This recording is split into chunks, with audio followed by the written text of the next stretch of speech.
मान्यवरांनी कृपया व्यासपीठावर बसून या अखिल भारतीय स्तरावरती काम करणाऱ्या एका संघटनेच्या वतीने पशु आरोग्य या विषयावरतीचा हा अभ्यास वर्ग आहे. याचं कारण काय असू शकतं असा विचार तुमच्या मनात आलाय नाही आलाय मला माहीत नाही.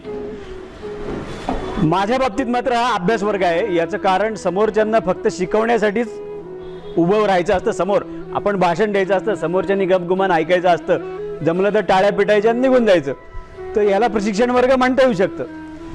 अभ्यास वर्ग हा दोन्ही बाजूनी होणारा आहे.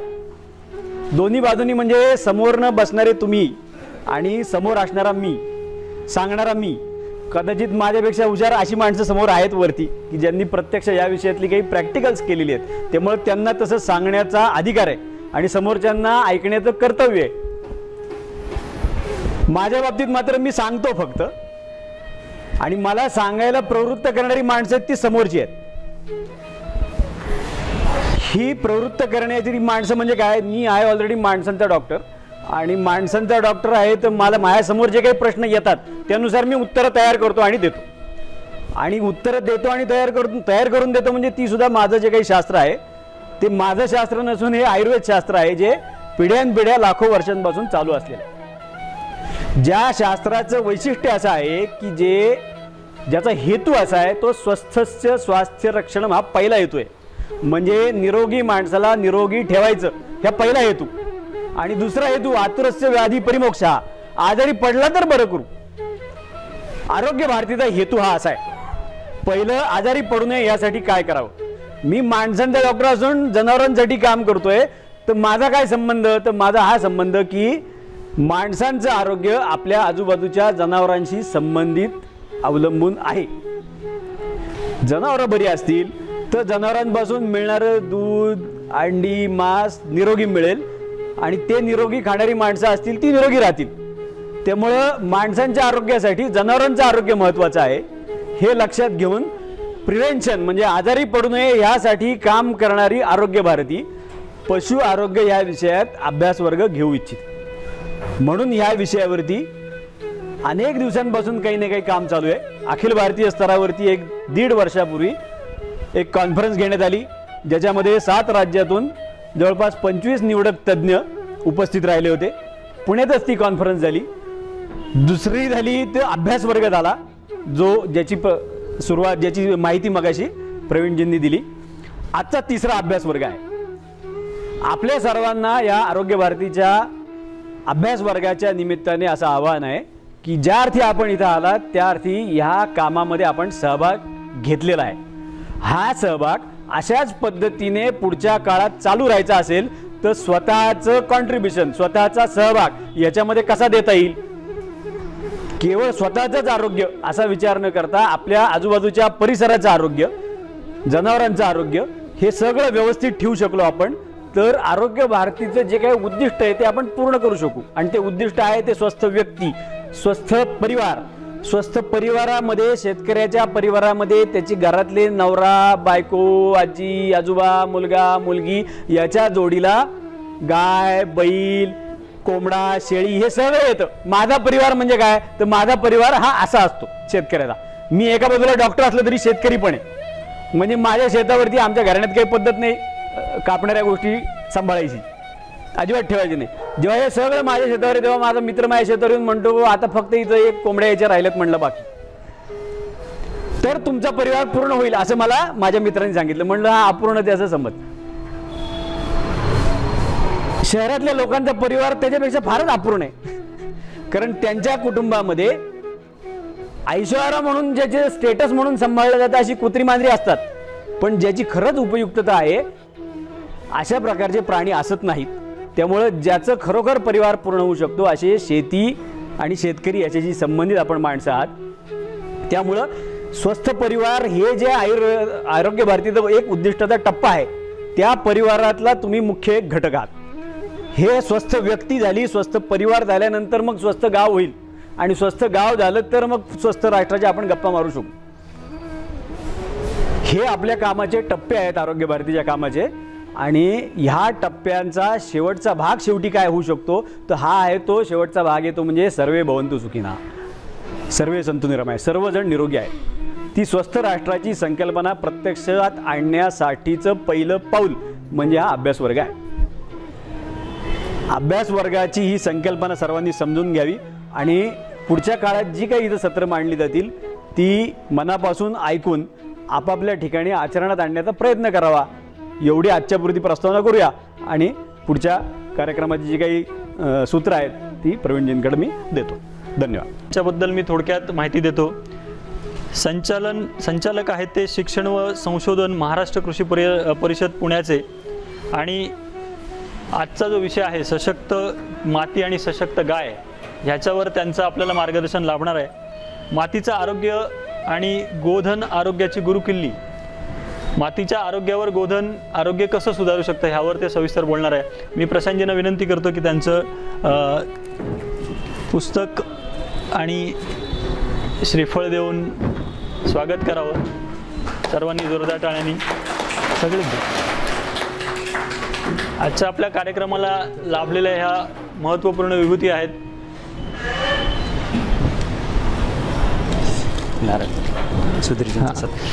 आणि श्री सुधीर विद्वंस प्रशिक्षणाचे प्रमुख आहेत. तसेच गोवंश आरोग्य रक्षक प्रकल्प प्रमुख आहेत.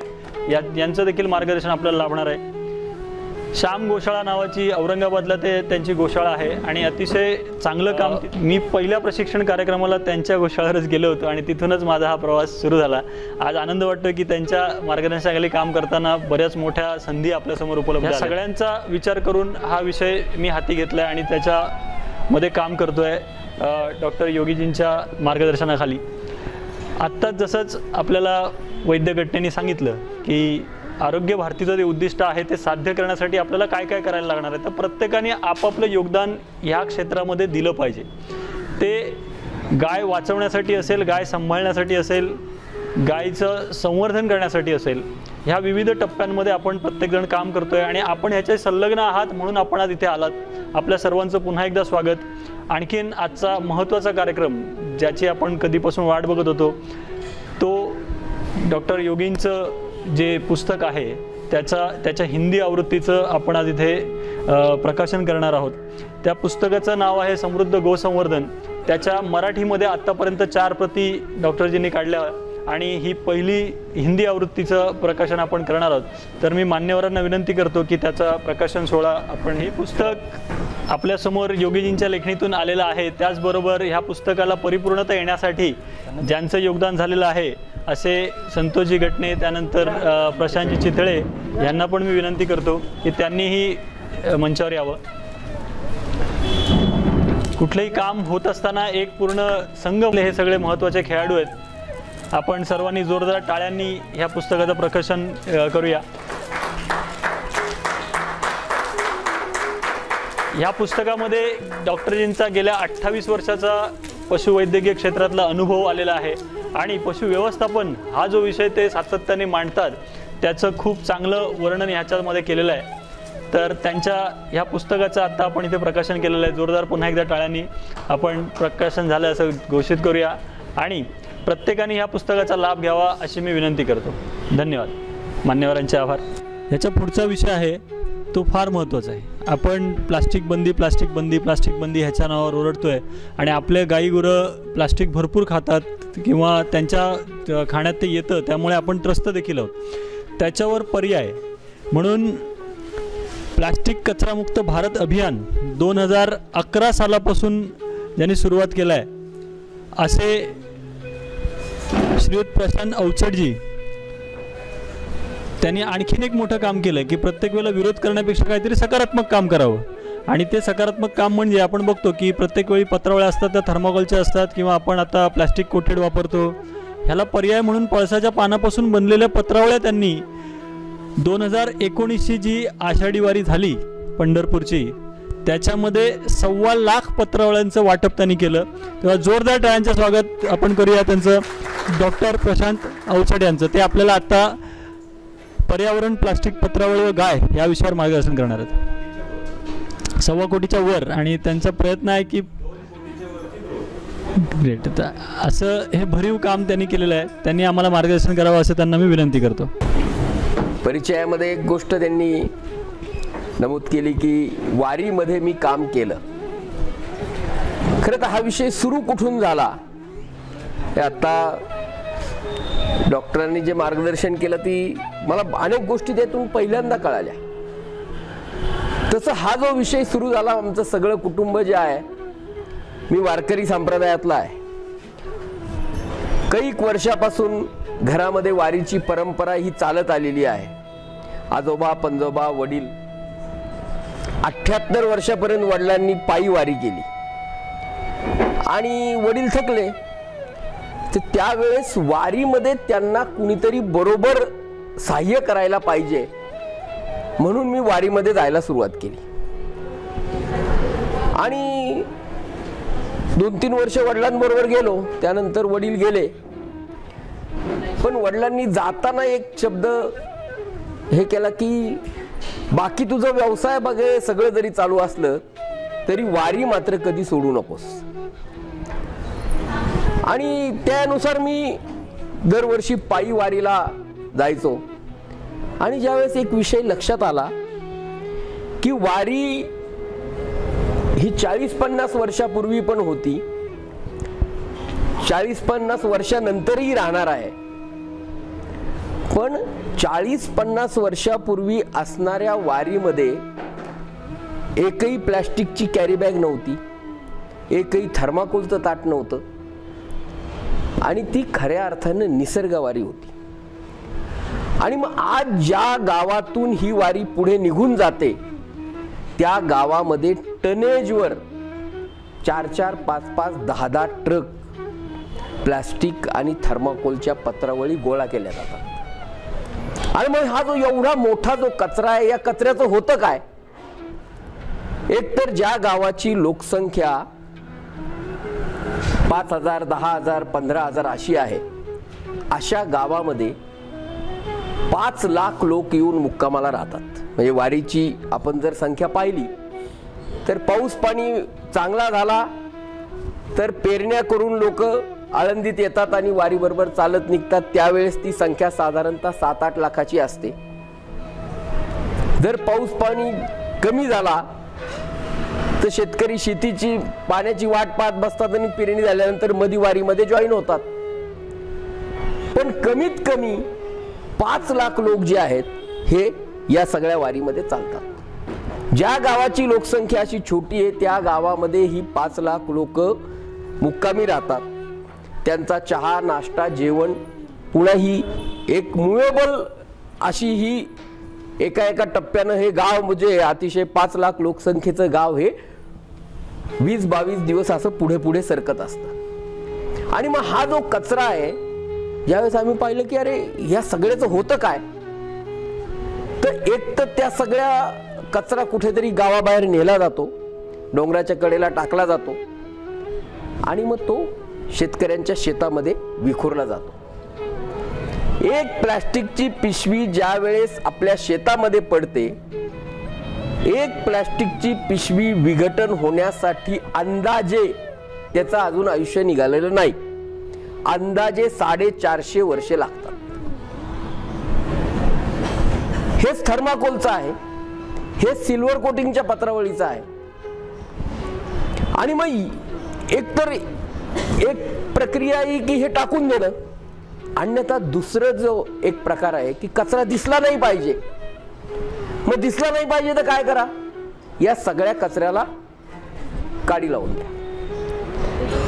आज डॉक्टरांनी जे मांडलं की सगळं प्रदूषण आमचं ब्रह्मांड जे आहे याच्यामधलं वायुमंडल जे आहे हे वायुमंडल पूर्णपणे प्रदूषित झालेलं आहे.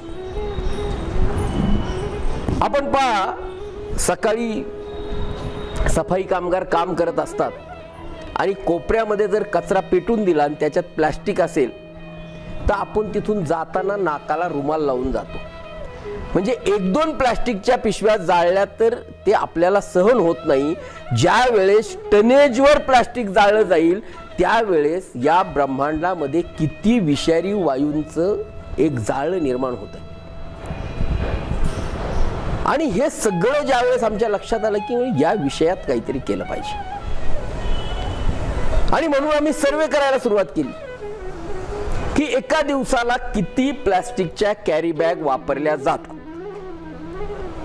एका दिवसाला आळंदी ते पंढरपूर या मार्गावर, वारी मार्गावर एका दिवसाला साधारणतः 8 ते 10 लाख कॅरी बॅग वापरल्या जातात एका दिवसात. आता तुम्ही म्हणाल हा आकडा आला कुठून? आत्ता प्लास्टिकवर बंदी आली, पण ज्या वेळेस मी दर्शनाला जातो त्यावेळेस मी पान, फूल, हार घेऊन जातो, कारण माझी श्रद्धा असते.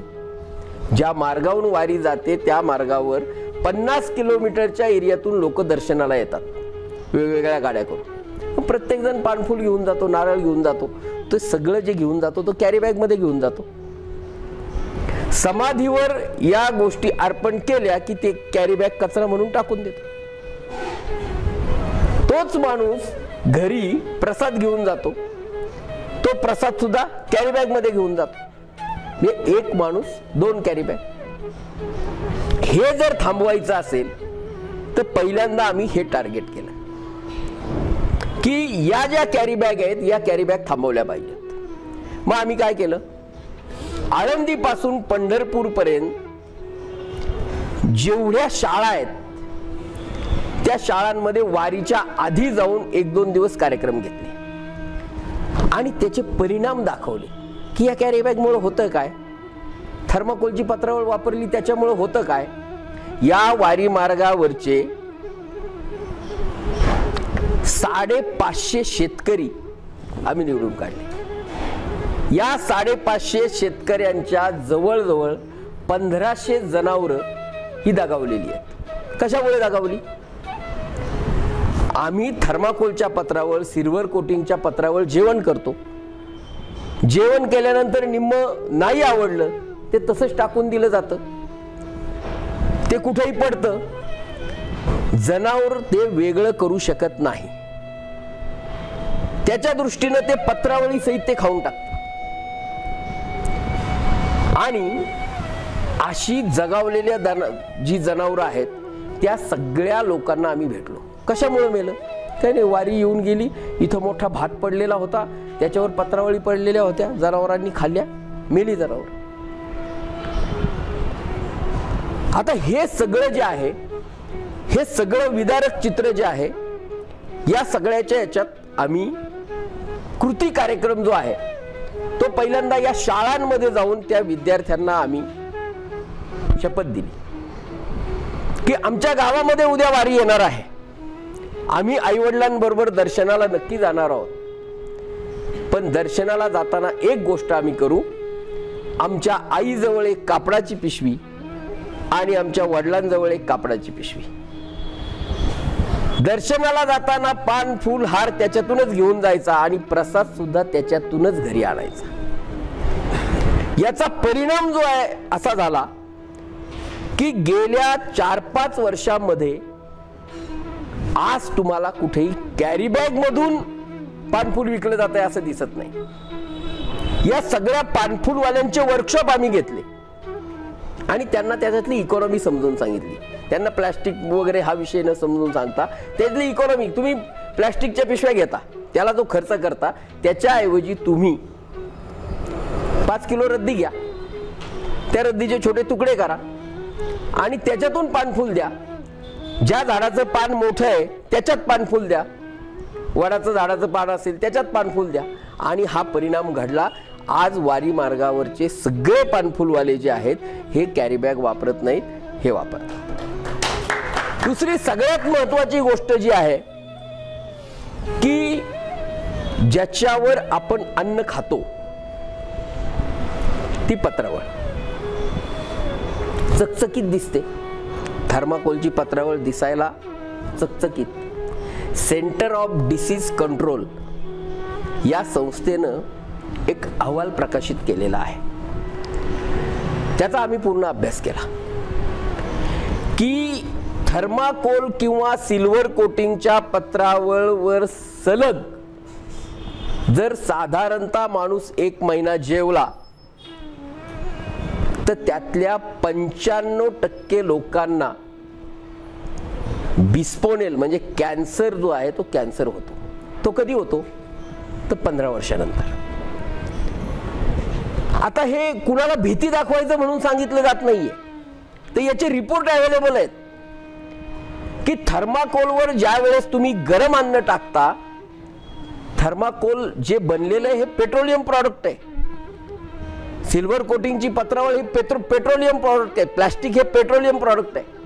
तर त्याच्यावर ज्या वेळेस गरम अन्न टाकलं जातं, ते गरम अन्न त्या थर्माकोल जे ते तिथं पागळलं जातं आणि त्याच्यातून तिथे बिस्फोनेल नावाचा एक विषारी घटक तयार होतो आणि तो अन्नाद्वारे आपल्या शरीरामध्ये जातो. याचे सगळे रिपोर्ट आम्ही मिळवले आणि दोन्ही देवस्थानांना आम्ही याची सगळी परिस्थिती दाखवली. आळंदी देवस्थान आणि पंढरपूर देवस्थान, अतिशय सांगायला आनंद वाटतो की या दोन्ही देवस्थानांनी मोकळेपणानं हा सगळा विषय स्वीकारला की यस, आम्हाला आत्तापर्यंत असं कोणी सांगितलं नाही. मग आम्ही या सगळ्या विषयात जे काम करतो त्याच्यात कमिन्स इंडिया फाउंडेशनचा एक मोठा वाटा आहे, कारण त्यांनी या सगळ्या विषयात आम्हाला सपोर्टिंग केलं, खूप मोठं सपोर्टिंग केलं. आणि मग याला पर्याय काय, तर जी गोष्ट निसर्ग चक्रात सहज विघटन पावते अशी म्हणजे पानाची पत्रावळ. आज सगळ्या ज्या समस्या वाढलेल्या आहेत याचं मेन कारण किंवा मुख्य कारण जे आहे, आपण निसर्गापासून दूर गेलेलो आहोत. पर्यावरणाचा साधा आणि सोपा अर्थ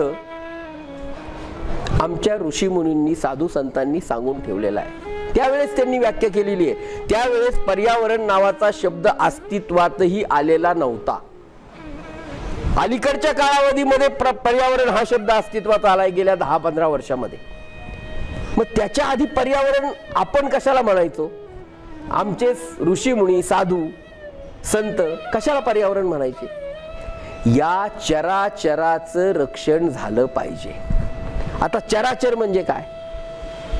इथे असणारी किडामुंगी पासून माणसापर्यंत सगळ्याचं रक्षण करण्याची जबाबदारी, सगळ्याचं संरक्षण करण्याची जबाबदारी ज्याला बुद्धी दिलेली आहे असा माणूस,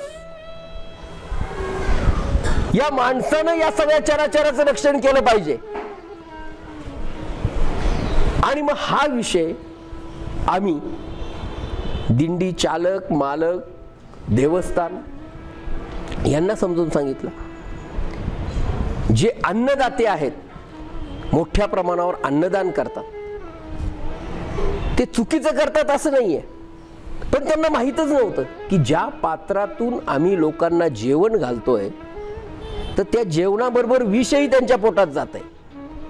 या सगळ्यांना आम्ही एकत्रित केलं आणि या सगळ्यांना हे सगळे विषय जे आहेत, हे सगळे विषय आम्ही समजून सांगितले.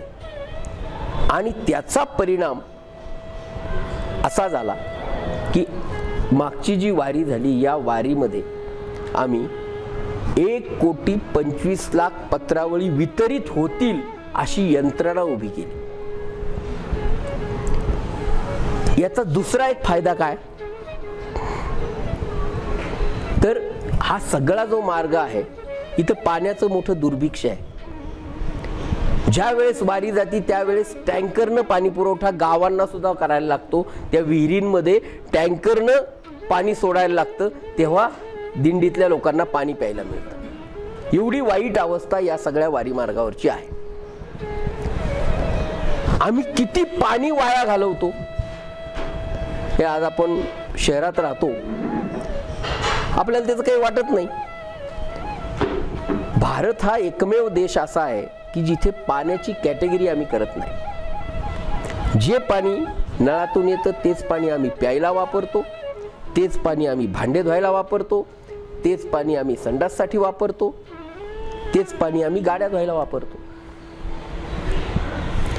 वारी मार्गावर 5 लाख लोक सकाळी आणि 5 लाख लोक जर संध्याकाळी जेवत असतील तर एक ताट धुण्यासाठी साधारणतः 1.25 ते 2 लिटर पाणी लागतं. आणि हे सगळं पाणी शासन दिंड्यांना पुरवतं. हे सगळं पिण्याचं पाणी असतं. आणि मग हे जर पाणी वाचवायचं असेल तर एकमेव पर्याय म्हणजे पानाची पत्रावळ, की ज्याला वेद काळापासून ऋषी मुनींपासून ज्याला एक आधार प्राप्त आहे, अशी पानाची पत्रावळ घरोघर वापरली पाहिजे, दिंड्यांमध्ये वापरली पाहिजे. साधी गोष्ट घ्या, आपल्या घरामध्ये कुठला कार्यक्रम असेल, विधी असेल, क्रियाकर्म असेल, त्या क्रियाकर्माला ताट चालत नाही, थर्माकोलची पत्रावळ चालत नाही, सिल्वर कोटिंग चालत नाही, पानाचीच पत्रावळ लागते. का? त्याला काहीतरी शास्त्रीय आधार आहे, म्हणून पानाची पत्रावळ. आमच्याकडं आमची रचना जी आहे, म्हणून म्हणतो पर्यावरणाची व्याख्या जी आहे, जी गोष्ट निसर्ग चक्रातून निर्माण होते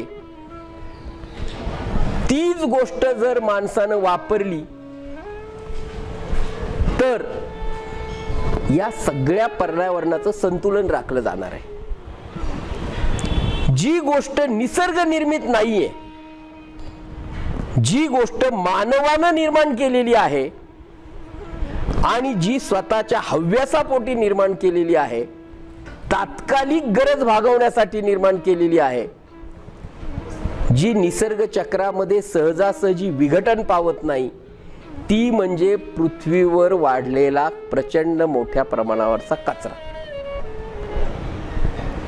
25,000 टन प्लास्टिक देशामध्ये रोज कचरा म्हणून बाहेर निघतंय. 25,000 टन रोज.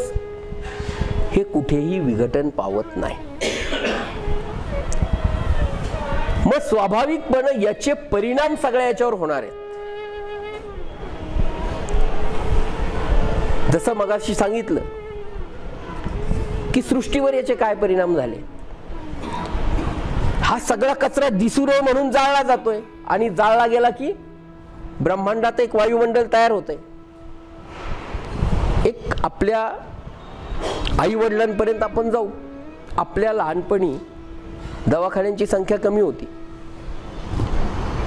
आणि दवाखान्यात गेल्यानंतर एक 4च प्रकारचे आजार डॉक्टर आपल्याला सांगायचे. काय झालंय? सर्दी खोकला झालाय. काय झालंय? ताप येतोय. एक 4-5 प्रकार, त्याच्यावर गोळ्या औषध. आज काय? दवाखान्यात गेल्यानंतर डॉक्टर पहिल्यांदा काय सांगतायत? काय झालंय? Viral infection. म्हणजे काय?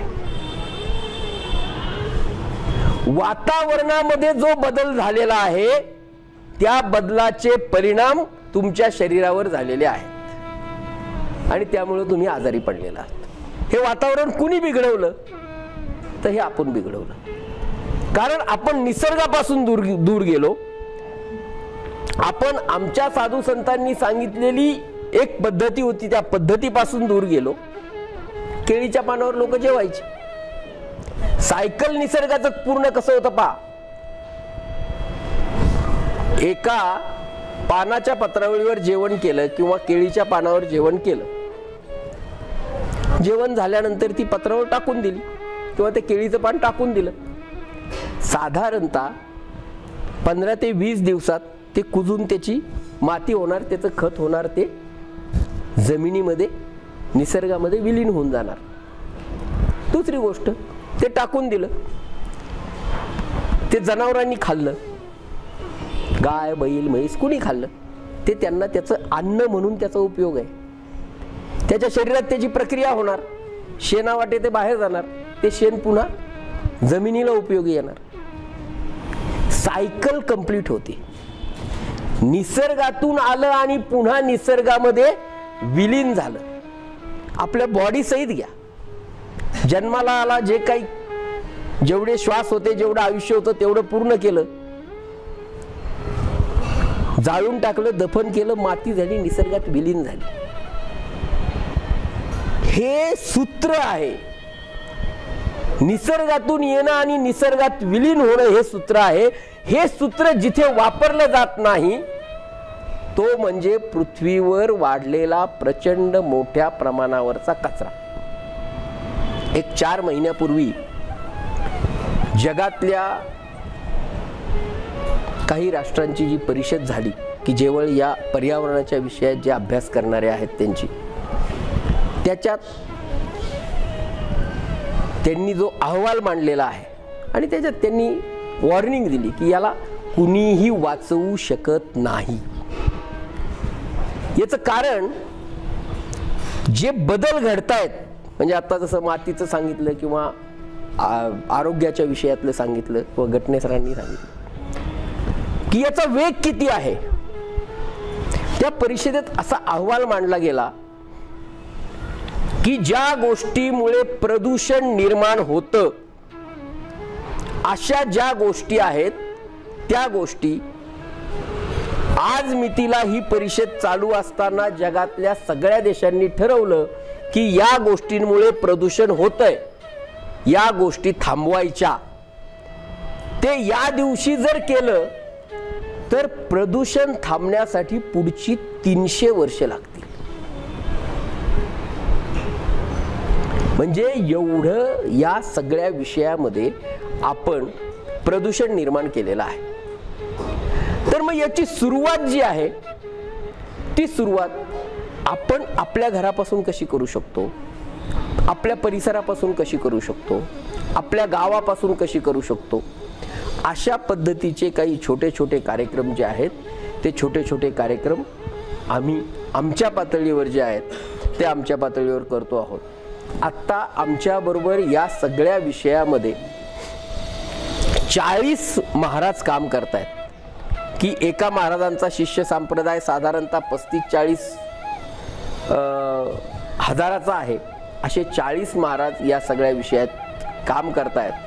आणि मग त्यातूनच आम्ही की त्याला कुठेतरी भावनिक आधार द्यायचा असतो की ज्या वारकरी संप्रदायामध्ये गाईला देव मानलं जातं, गाईला दैवत मानलं जातं, गाईला गोग्रास दिल्याशिवाय आपण अन्न ग्रहण करायचं नाही अशी आपल्याकडे एक प्रथा आहे. पण कुठेतरी त्याच गायीच्या मृत्यूला आपणच कारणीभूत ठरतो आहोत.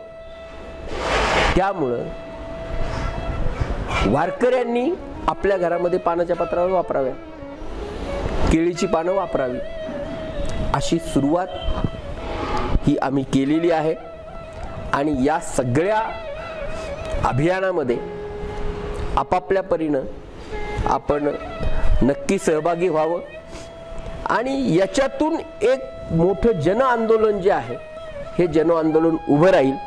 वेळेची मर्यादा आहे त्याच्यामुळे विषय इथेच थांबवतो. कुणाला काही विचारायचं असेल तर विचारायला हरकत नाही.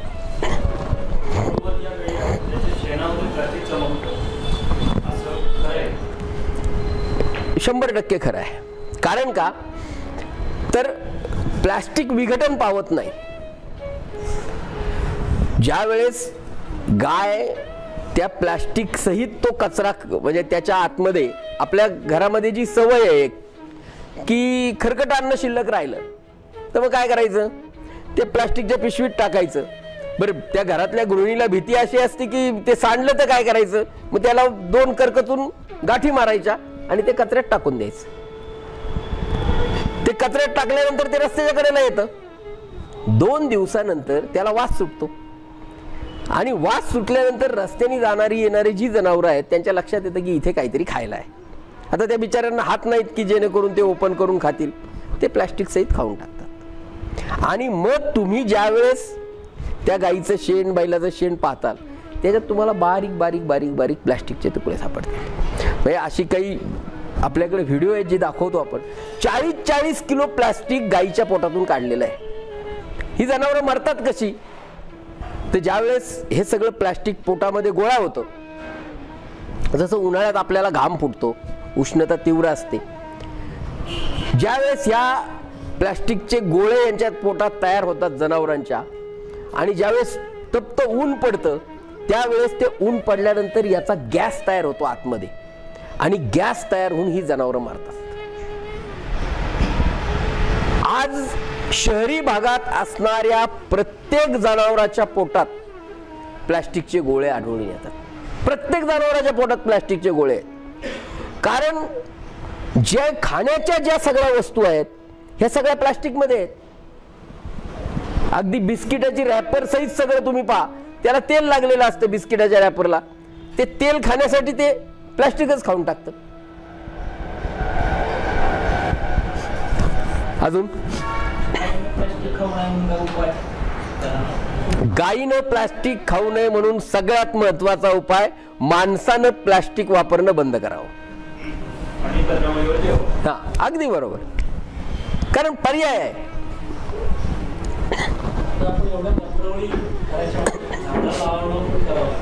येस, एकदम योग्य दिशेनं प्रश्न विचारलेला आहे. ही एवढ्या मोठ्या पत्रावळी आणि मग त्याच्यातून झाडं लावणं वगैरे अगदी बरोबर आहे. याच्यामध्ये दुसरा एक सगळ्यात महत्वाचा मुद्दा येतो की आज आपण सगळे म्हणतो अनएम्प्लॉयमेंट, रोजगार नाहीये. याच्यामध्ये प्रचंड मोठ्या प्रमाणावर रोजगार आहे. 70-80 वर्षाच्या एखाद्या गावातल्या माणसाला विचारा,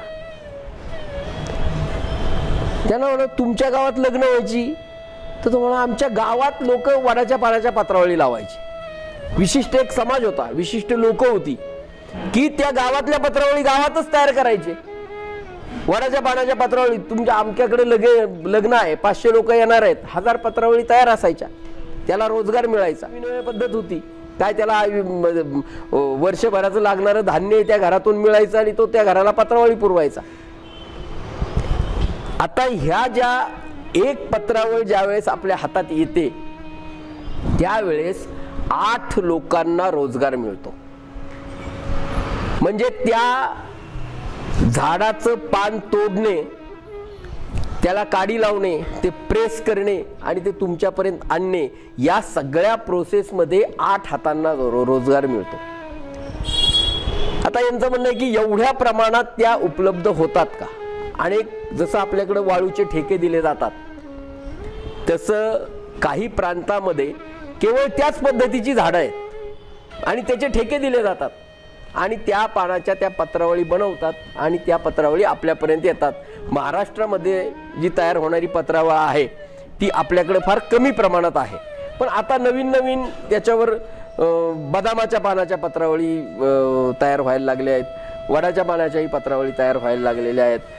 त्यामुळं पळसाच्या पानाच्या तर पूर्वीपासून आहेतच, पण लोक हळूहळू वेगवेगळ्या पद्धती त्याच्यामध्ये शोधून काढायला लागलेत. अजून काही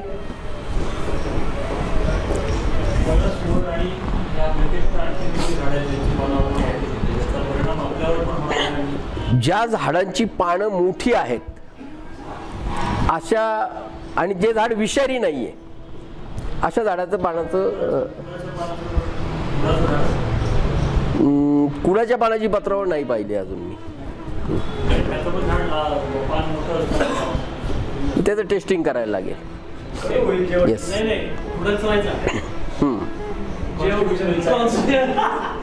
ज्यांना जुलाब झाले त्यांनी का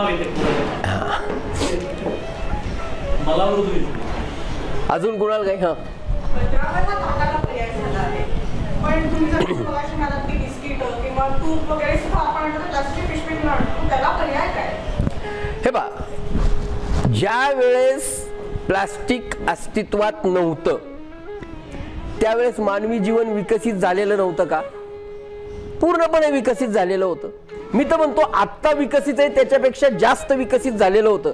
कारण काय खावं काय खाऊ नये, मगाशी जसं सांगितलं की मडक्यामध्ये आम्ही शिजवायचो, ते जास्त पौष्टिक असायचं. आम्ही आधुनिकतेच्या आणि याच्या नावाखाली नको त्या गोष्टी आमच्या आयुष्यात आणलेल्या आहेत आणि ती एक फॅशन करून बसलोत आम्ही. त्यामुळं या सगळ्याला पर्याय आपला आपण शोधायचा आहे. तूप आणायचंय, मी पूर्वी किटली होती, भांड होतं, त्याच्यात आणायचो. आज कसं आहे, घरातून बाहेर पडताना मला आठवतंय माझे आजोबा माझे वडील 2 पिशव्या खांद्यावर टाकायचे आणि बाहेर पडायचे. जेवढं काही घेऊन यायचं ते 2 पिशव्यात घेऊन यायचं. आज जर असा खांद्यावर पिशवी टाकून माणूस बाहेर पडला की त्याला काय म्हणतील, ते गावंढळ आहे. म्हणजे आम्ही नको त्या गोष्टीची प्रतिष्ठा वाढवली, नको त्या गोष्टीला प्रतिष्ठा दिली आणि त्याच्यातून कचरा निर्माण केला. नुसता कचरा निर्माण नाही केला तर या पूर्ण पृथ्वीचं, या भूतलावरचं आयुष्य आम्ही धोक्यात आणलेलं आहे. संकलित करण्याची रचना आमच्याकडे आहे. वारी मार्गावर आमच्या 3 टीम काम करतात. या सगळ्या वापरलेल्या पत्रावळी आम्ही संकलित केल्या. देशी गाईचं शेण आणि गोमूत्र या 2च गोष्टी वापरून त्याचं कंपोस्ट खत बनवलं. त्याचं राष्ट्रीय लॅब मधून त्याचं परीक्षण करून घेतलं. त्या खताचं त्यांनी आम्हाला असं सांगितलं त्या पद्धतीचं चांगलं गर्भ असणारं खत अजून आमच्या लॅबमध्ये टेस्ट झालं.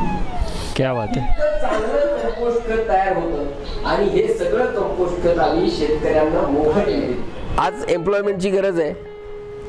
त्यामुळं इथे बसलेल्या सगळ्या लोकांनी जर ठरवलं की आम्ही आत्ता सुरुवात अशी करू की आठवड्यातून किमान 1 दिवस आम्ही पत्रावळीवर जीव, तर सगळ्यांच्या बायका खुश होतील. कारण त्या दिवशी त्यांना भांडे धुवायला लागणार नाहीत. त्यामुळे आम्ही हेही सांगतो की बायकांना खुश करायचं असेल तर घरी पत्रावळी वापरा, पाणी तर वाचणारच आहे. त्यामुळं असं ठरवलं पाहिजे की त्या एरियात आम्ही नक्की एक घर असं डिफाईन करू की त्या घरून येऊन तुम्ही घेऊन जा. समजा त्या एरियात 50 घरं असतील, त्या एका घरात आम्ही ठेवू, त्यांनी तिथून घेऊन जायचं. किंवा आमचा माणूस सुद्धा घरपोच देईल. अशी यंत्रणा आम्ही या सगळ्या विषयामध्ये लावू शकतो. आज आरोग्य भारतीच्या या कार्यक्रमामध्ये मला बोलण्याची संधी दिली त्याबद्दल डॉक्टर प्रशांत योगी, माझे मित्र गटणे सर आणि सगळं व्यवस्थापक या सगळ्या आरोग्य भारतीच्या या शिबिराचे, या सगळ्यांचे आभार मानतो, धन्यवाद देतो. आपण मी जे काही मांडलं हे फक्त ऐकण्यापुरतं आपल्याला ठेवू नका, या अभियानामध्ये सहभागी व्हा अशी विनंती करतो आणि थांबतो. तरच तिथे उत्पादित होणारा जो काही शेतीमाल आहे तो चांगला असेल आणि तो शेतीमाल चांगला असेल तर ते खाऊन आपल्या गायी सशक्त होतील आणि त्या गायीचं दूध, दही, ताक, तूप खाऊन आपण सशक्त होऊ. हे सगळं चक्र कसं असणार आहे याच्याबद्दल आपल्याला सविस्तर माहिती द्यायला डॉक्टर हरिहर कौसडीकर, जे शिक्षण व संशोधन महाराष्ट्र कृषी परिषद पुण्याचे संचालक आहेत, ते आपल्यासमोर आता ह्या विषयाचं सविस्तर मार्गदर्शन करणार आहेत. मी त्यांना विनंती करतो की तुम्ही तुमच्या मार्गदर्शनाला सुरुवात करा. आज आरोग्य भारतीचं जे दुसरा अभ्यास वर्ग आहे, या अभ्यास वर्गासाठी उपस्थित मी सर्वांचे सर्वप्रथम स्वागत करतो. इतर सर्व उपस्थित बंधू भगिनींनो, आपल्याला पहिल्यांदाच प्रश्न पडला असेल की आता हे सगळं आपलं पशुपालन चालू आहे, गाय चालू आहे आणि इथं माती कुठून आली, असा जर प्रश्न पडला असेल तर मला असं अपेक्षित आहे की इथं बसलेले सगळेजण शेतकरी आहेत. त्यांचा मातीशी फार जिव्हाळ्याचा आणि जवळचा संबंध आहे. मग जर संबंध आहे तर आज ही वेळ का आली की मातीच्या बद्दल सांगण्याची, की ज्यामुळे आपल्या सर्व उत्पादकतेवर परिणाम झालेला आहे. मी काय सांगतो, सर्व तुम्हाला माहीत असलेले किंवा आपण जेवढं काही पुस्तकात शिकलेलो आहोत, माध्यमिक वर्गात शिकलेलो आहोत, कॉलेजमध्ये शिकलेलो आहोत की सजीव सृष्टीमध्ये सर्वप्रथम आपण मानवाला पकडतो, त्याच्यानंतर पशुधन जे काय आहे आपल्याकडे त्याला पकडतो, त्यानंतर सगळ्यात महत्त्वाचा भाग येतो वनस्पती, ज्या वनस्पतीच्या जीवावर सर्व सजीव सृष्टी तरत आहे. आणि हे सगळे बदल घडवून आणण्याची क्षमता ज्या दुसऱ्या सजीवामध्ये, जे म्हणजे सगळ्यात पहिल्यांदा पृथ्वी तलावर आलेले ते म्हणजे सूक्ष्मजीव. सूक्ष्मजीव झाले, वनस्पती झालं, मानव झालं, जनावरे झाले. मग आता हे सगळे सजीव आहेत आणि या सगळ्या सजीवांचं पालन पोषण करण्याची क्षमता जी आहे, जो भाग दुर्लक्षित आहे. आपण सुरुवातीला 4थी 5वी 6वीला शिकलो की माती ही निर्जीव आहे आणि 8वी पासून आपण असं शिकलोय की माती ही सजीव आहे. म्हणजे जी सगळ्यात महत्त्वाची गोष्ट सजीव असलेली ती म्हणजे माती. आणि आज म्हणजे 1965 नंतर जर आपण अभ्यास केला, आज 2020 पर्यंत आपण आलेलो आहोत. मागच्या 5 वर्षापासून म्हणजे 2015 पासून जागतिक स्तरावर या मातीच्या आरोग्याबद्दल जागरूकता निर्माण करण्यासाठी प्रयत्न केले जात आहेत. निश्चितच सगळ्या स्तरावरून प्रयत्न होत आहेत हे आपल्यालाही माहीत आहे, परंतु कधी आपण लिंक केलं नाही की soil health is linked with human health, animal health, microbial health. कारण जर आपल्याला आपण साधा विचार केला की पहिली गोष्ट आहे की अन्न, वस्त्र, निवारा, याच्यामध्ये पहिलं आहे अन्न. मग अन्न जे आहे हे अन्न म्हणजे काय? तर अन्न म्हणजे जे आपल्याला शेतीपासून मिळत आहे त्याच्यातला जो भाग आहे एक, ज्याला अन्नधान्य आपण म्हणतो, तो आपल्यासाठी मानवासाठी आहे. आणि दुसरा भाग जो आहे म्हणजे उदाहरणार्थ तुम्ही घ्या ज्वारी. ज्वारीचं वरचं कणीस आपल्यासाठी आहे चारा, जनावरांसाठी आहे. आणि खालचं जे 1/3 आहे ज्याला आपण धसकट म्हणतो, हे सूक्ष्म जीवांसाठी आहेत. म्हणजे 1/3 भाग हा जमिनीत परत वापस गेला पाहिजे असा निसर्गाचा नियम आहे. असं होत आहे का? नाही होत. दुसरं, निसर्गाने व्यवस्था केलेली सांगतो. कडधान्य पिकांच्या बाबतीत आपल्या सगळ्यांना माहित आहे की मूग, उडीद, सोयाबीन, तूर, भुईमुग हे सगळे जे कडधान्य पिकं आहेत, ह्या कडधान्य पिकांचा कालावधी संपल्यानंतर त्याची पानं जमिनीवर गळून पडतात. पानं जमिनीवर गळून का पडतात याचा जर तुम्ही विचार केला तर याच पिकांच्या मुळावर गाठी तयार झालेल्या असतात. या गाठीमध्ये सूक्ष्मजीव असतात. या सूक्ष्मजीवांना परत पुढच्या वर्षी आमंत्रण देण्यासाठी, त्यांना सजीव ठेवण्यासाठी वर्षभर किंवा हंगाम परत येईपर्यंत ते जमिनीतच राहावं आणि परत आपण आल्यानंतर आपल्याला मदत करावी, या भावनेतून ते पानं जमिनीवर पडलेले असतात. त्याचं 72 ते 90 तासामध्ये डिकम्पोजिशन होऊन सेंद्रिय कर्ब तयार होतं. म्हणजे काय? निसर्गाने व्यवस्था केली. पण बाकी पिकांमध्ये असं आहे का? नाही. मग आपण काय केलं की सगळ्यात महत्त्वाचं आत्ता सरांनी सांगितलं, डॉक्टर योगी सरांनी, जास्त पाहिजे या हव्यासापोटी आपल्या सगळ्या गोष्टी चालू आहेत. मग जास्त पाहिजे म्हणून काय काय बदल झाले ते आपण थोडक्यात पाहू. बाकी आपल्याला किती वेळ आहे? 20 मिनिटं. 20 मिनिटात विषय संपवायचा आहे. फार तुम्हाला सांगायची गरज नाही, कारण तुम्ही स्वतः अत्यंत चांगल्या पद्धतीनं करत आहात. फक्त जो एक छोटा भाग आहे, छोटा घटक आहे, तो मिसिंग आहे. म्हणून तो तुमच्यापर्यंत पोहोचवायचा आहे की आपल्याला या मातीच्या आरोग्याबद्दल जर आपण काळजी घेतली तर निश्चितच तुम्हाला डॉक्टर गटणे सरही नंतर सांगतील. आज तुम्ही पाहत आहात समाजामध्ये आजारांचं प्रमाण वाढलेलं आहे. जे जुने आजार होते ते आजार बाजूला राहिले आणि आता जे आजार आहे हे सगळे फिजिओलॉजिकल डिसऑर्डर्स आहेत. आताचे आजार आपण म्हणतो की जीवनशैली बदललेली असल्यामुळे आपल्यात घडत असलेले बदल. मग आता साधं जे कोणी शहरी भागात राहतात त्यांना माहिती आहे की जे किंवा जे फॉरेनला जाऊन आलेले आहेत, ज्यांच्या घरचे परिवारातले नातेवाईक, व्हिटॅमिन डी ची डेफिशियन्सी कुठं आपल्याला असावी का? एवढं प्रकाश, एवढा सूर्यप्रकाश भारतासारख्या देशामध्ये आहे ना, आपल्याला व्हिटॅमिन डी ची डेफिशियन्सी होती.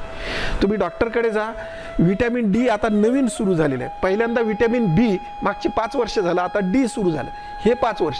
म्हणजे काय?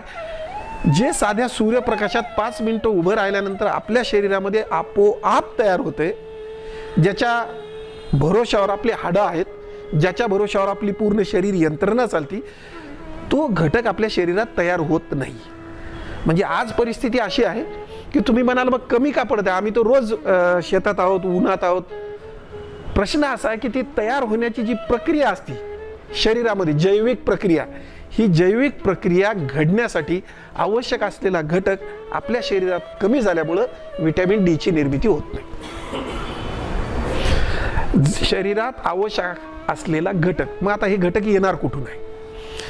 हा घटक आपल्या अन्नातून येणार आहे. अन्न कुठून येणार आहे? वनस्पतीपासून. वनस्पतीला कुठून मिळणार आहे अन्न? जमिनीतून. इतर कुठलाही भाग नाही की जो अन्न देतो. आज एवढ्या 200 वर्षाच्या संशोधनानंतर देखील हे रापैकी सर्व आणि त्याच्यात 2 ॲडिशनल हे मानवाला आवश्यक आहेत आणि जनावरांना आवश्यक आहे. सगळेच्या सगळे जे वनस्पतीत येतून ते तर आवश्यकच आहेत, ॲडिशनल त्याच्यामध्ये जे 2 घटक आवश्यक आहेत ते जनावरांना आणि मानवाला आवश्यक आहेत. ते आपण मग आयोडीन शब्द तुम्ही ऐकलेला आहे, मिठाच्या माध्यमातून तुमच्या शरीरामध्ये जातं. पण बाकी जे अन्नद्रव्य आहेत असे आपण काही रोज गोळ्या खाऊन जगू शकत नाही. मग त्याच्यासाठी एकच मार्ग आहे. तुम्ही ऐकलं असेल की फोर्टिफाईड व्हरायटीज मार्केटमध्ये आलेल्या आहेत. टीव्हीवरही बरेचदा तुम्ही जाहिराती ऐकता. साध्या साध्या थोडं जर जिज्ञासू वृत्ती जर आपण विचारात घेतली, टीव्हीवरच्या जाहिराती पहा की लाईफ बॉय विथ सिल्वर. म्हणजे काय? चांदी नावाचा घटक त्याच्यामध्ये आहे. तो काय करतो की बॅक्टेरियापासून आपलं संरक्षण करतो, ते दाखवतात. हे मुळात कुठून येतं? हे जर आपल्या शरीरात असेल तर आपल्याला जीवाणूजन्य रोग होत नाहीत. साधा आहे. याचं उदाहरण पहा. आपल्या घरी ज्यावेळेस नवीन बाळ जन्माला येतं, आपण बरेच जण पाहुणे नातेवाईक जातो, प्रेझेंट देतो. प्रेझेंट दिल्यामध्ये सगळ्यांनी पहा, जवळपास 90% लोक काय प्रेझेंट देतात? तर चांदीचा ग्लास, गडू, चमचा. याचं कारण माहिती आहे का काय? की त्या बाळाला हवेत असलेल्या किंवा आपल्या संपर्कात असलेल्या सगळ्या लोकांकडून जे जीवाणू इन्फेक्शन होईल ते होऊ नये. त्याच्यात जर पाणी टाकलं, पाणी ठेवलं तर जीवाणू अपायकारक त्रास देत नाही. दुसरी गोष्ट तुम्ही तांब्याच्या बाबतीत ऐकलेली आहे. आता सगळ्या जणांना घटनेसरही सांगतात की तांब्याच्या भांड्यात रात्रभर पाणी ठेवा आणि दुसऱ्या दिवशी प्या. तुमची पचन क्षमता, तुमचं डोळ्याचं आरोग्य आणि तुमची प्रजनन क्षमता, ह्या तिन्ही गोष्टी चांगल्या राहतील. काय होतं?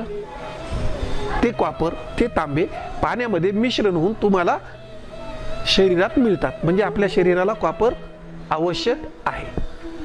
तिसरा भाग आहे. आता शहरी भागामध्ये तुम्ही पाहत आहात की सगळे निर्लेपच्या पाठीमागे आहेत आणि जे समजदार आहेत. आता मुंबईला काही अशा टाउनशिप्स आहेत की तिथं आपल्याकडचे जे लोखंडी तवे करणारे लोक आहेत ते तिथं जातात आणि विकतायत.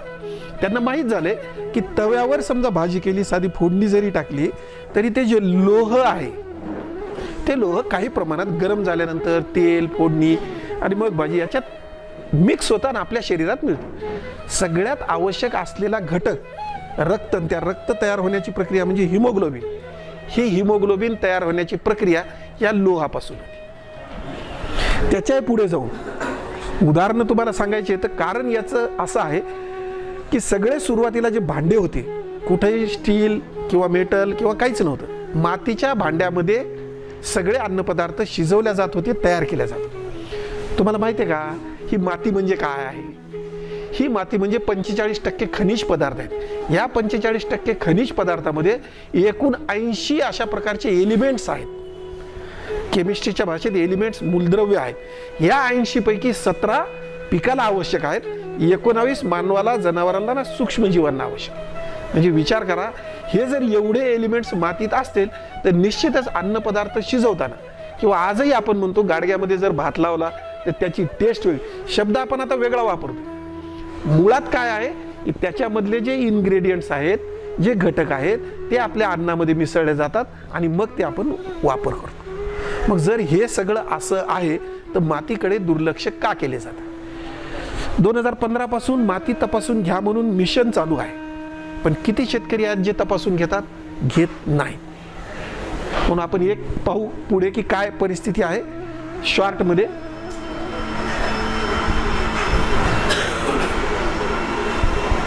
जेवढे काही पशुधनाच्या आहारात समाविष्ट असणारे अन्नद्रव्य आहेत याला खनिज, तुम्ही तुमच्या गायींना बहुतेक खनिज मिश्रण देत असाल.